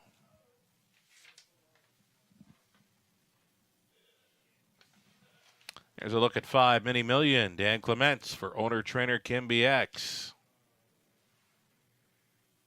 6 outside, a Crystal Dragon. It's Paul McKenzie driving for owner-trainer Troy Cochran, and to trail out the 8, a Zealous Sealster. Garrett Rooney stays on for owner-trainer Cassidy Schneider. 7-horse field on the pace. It's the High Five Finale.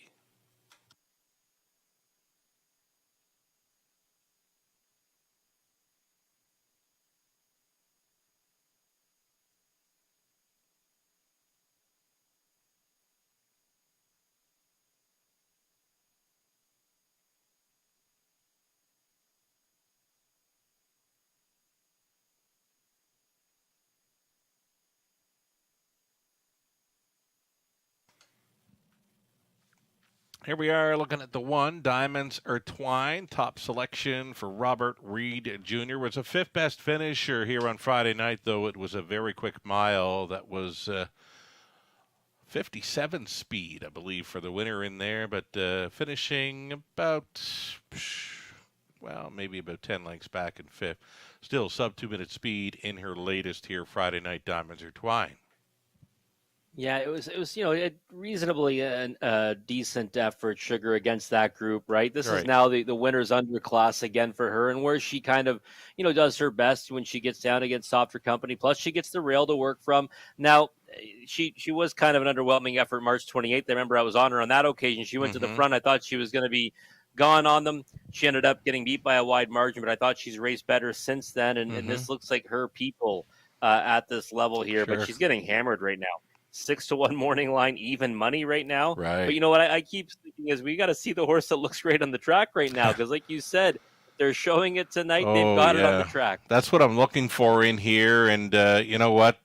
Many of our winners tonight, we've talked about how well they looked on post-raid. We couldn't believe the price on Massive Profit. We talked about it being 6-5 before the race, and actually dropped to 3-5. But now we know why. He was that good. He just trotted home and won under wraps. You know what? If I had to pick one out of the parade, it's likely the 5 Mini Million right now. 5-1 value player for Dan Clements. We are looking at number 4, Scottish Mock. Lost by a head last week, and this Doyle Barn is red hot. She'll be a must play for the High Five Finale right now. She's a 3-1 second choice, and just missing, but we talked about it earlier, has not won in quite some time. Yeah, it's October 2021, Sugar. Yeah. It's a span of, we're talking about, what is that now, 53 starts for her without a victory. But she's due. The barn's been racing well. Yeah. And I mean, she obviously turned in her best effort in a long time to only get beat ahead last time, right? So that's working for her. It's hard for me to get too excited on a win ticket on a horse that's gone that long between drinks, because they just kind of forget how to win, right? Even though she's got 9 victories in her career. So I think she's one that certainly is a player in here, but I kind of passed on her on the top end of it. Did use her underneath, though. All right. Another one you have as a player is number 2, Northern Belle. Todderborth, likely to have her on or near the lead. Price is right on this one, 9-2. Yeah, she's actually kind of slipping through the cracks right now, I feel, at that price. And because, you look at Diamonds Are Twine, even money versus her at 4-1. I don't think there should be that kind of discrepancy between the two of them, because Northern Belle is a speedster. I mean, we know that she does her best work when she blasts out of there or she sits a 2-hole trip. She's been no worse than 4th in her last 3, and she's gotten along well with Tyler in each of those efforts. So I don't think there's any reason why she can't be more than competitive against this group. And I mean, she's 1 for 14 this year, but she's got 18 wins lifetime, and last season, she hit the board in almost half her efforts, 43 starts on the year. So I think that, right now she is sporting value on the board at 7-2 and should be in the mix throughout. Getting an easier spot here is the 5 Mini Million. I tried to pick one out of the parade. If there was one that happened to be looking a little bit better than the others, it was likely going to be the 5 Mini Million here for Dan Clements.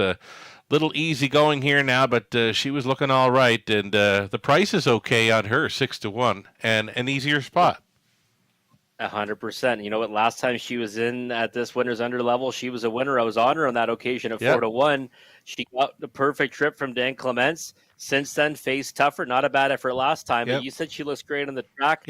She certainly is not at a place against this group. Not and at really, all. right now at 6-1. probably worth a bit of a flyer at that price. I think so. And wonderful job joining you again on this Tuesday. We'll do it all again in a week from now. Thanks so much, Robert, for being with us. Oh, thank you too, sure. Great job as always. Looking forward to next week. Right on. Here we go. It's our 10th and final race in London. Diamonds Are Twine, Northern Belle, Rose Run Vigilant. Then Scottish Mock, Mini Million, Crystal Dragon. Trailing out Zealous Sealster. Who do you like? Picking up speed. Here they come. They're off. Northern Belle, Diamonds Are Twine. Diamonds Are Twine, Northern Belle. It's like that. Off the car. Up in the trending spot, Zealous Sealster to race from third. Settled into fourth was Rose Run Vigilant. Scottish Mock from off the pace is fifth. Sixth in line. Mini Million trailing the field was Crystal Dragon. 3 to 5, Pace Setter. Diamonds Are Twine on top by 2 full lengths with Northern Belle in second. With them in third, Zealous Sealster already a gap of 4 to Rose Run Vigilant, who was fourth. Scottish Mock trying to close up a gap in fifth, and Mini Million and trailing Crystal Dragon, just 29 and 4. Very comfortable here on the front end mission. Diamonds Are Twine for Jason Ryan. Northern Belle continues to follow along in second. Here comes Rose Run Vigilant getting underway. She's third now. That's towing Mini Million up into it. Halftime leader. And all alone there, Diamonds Are Twine, a minute and 3/5. On for the deuce, Rose Run Vigilant.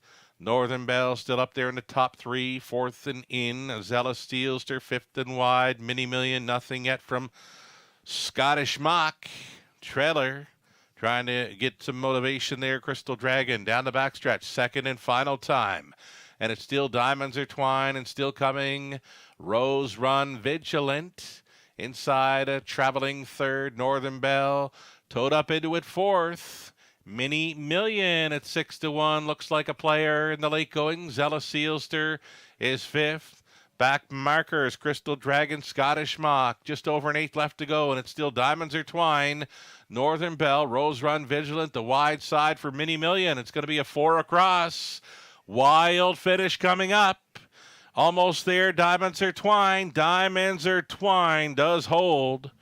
Rose Run Vigilant second, and Northern Belle, Mini Million. Zealous Sealster rounding it a high 5. 2 minutes, 2/5.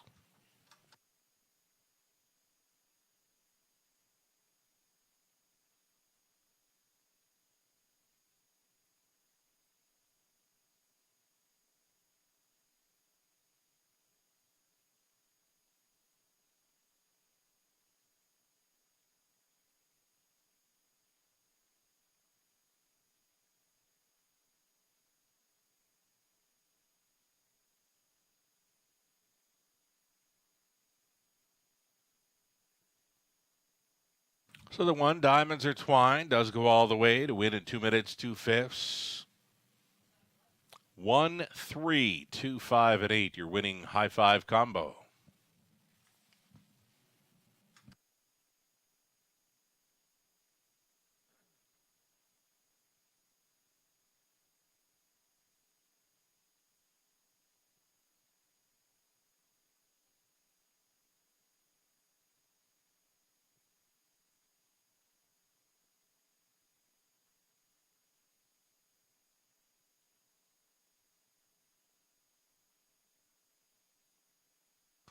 Diamonds Are Twine returning 5-year-old daughter of Better Than Cheddar from the Arts Place mare Mercules. For Christina Soundy, Gary McDonald, Gary Training, Jason Ryan aboard for the mare's 14th career win. She's off the schneid now, her first victory of 2023, and it's gate to wire fashion. Diamonds Are Twine, 2 minutes, 2/5. Congratulations.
10th and finals official, $330 for Diamonds or Twine. Exactor $1860. Dollar try $23.50. High five 20 center 41 and change.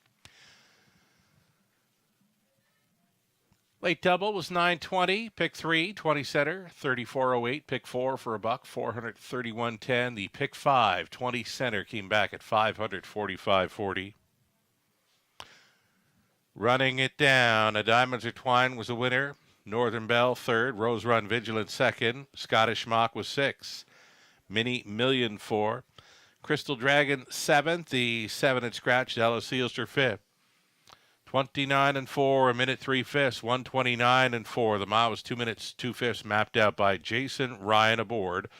A Diamonds or Twine, top down a 1-3-2, 6, 4, 7. Scratch and 5. We're going to do it again tomorrow evening, Wednesday. Live racing returns, 5:50 Eastern. Thanking you all for joining us tonight for the Eye in the London Sky. Sugar Doyle. Have yourself a great night.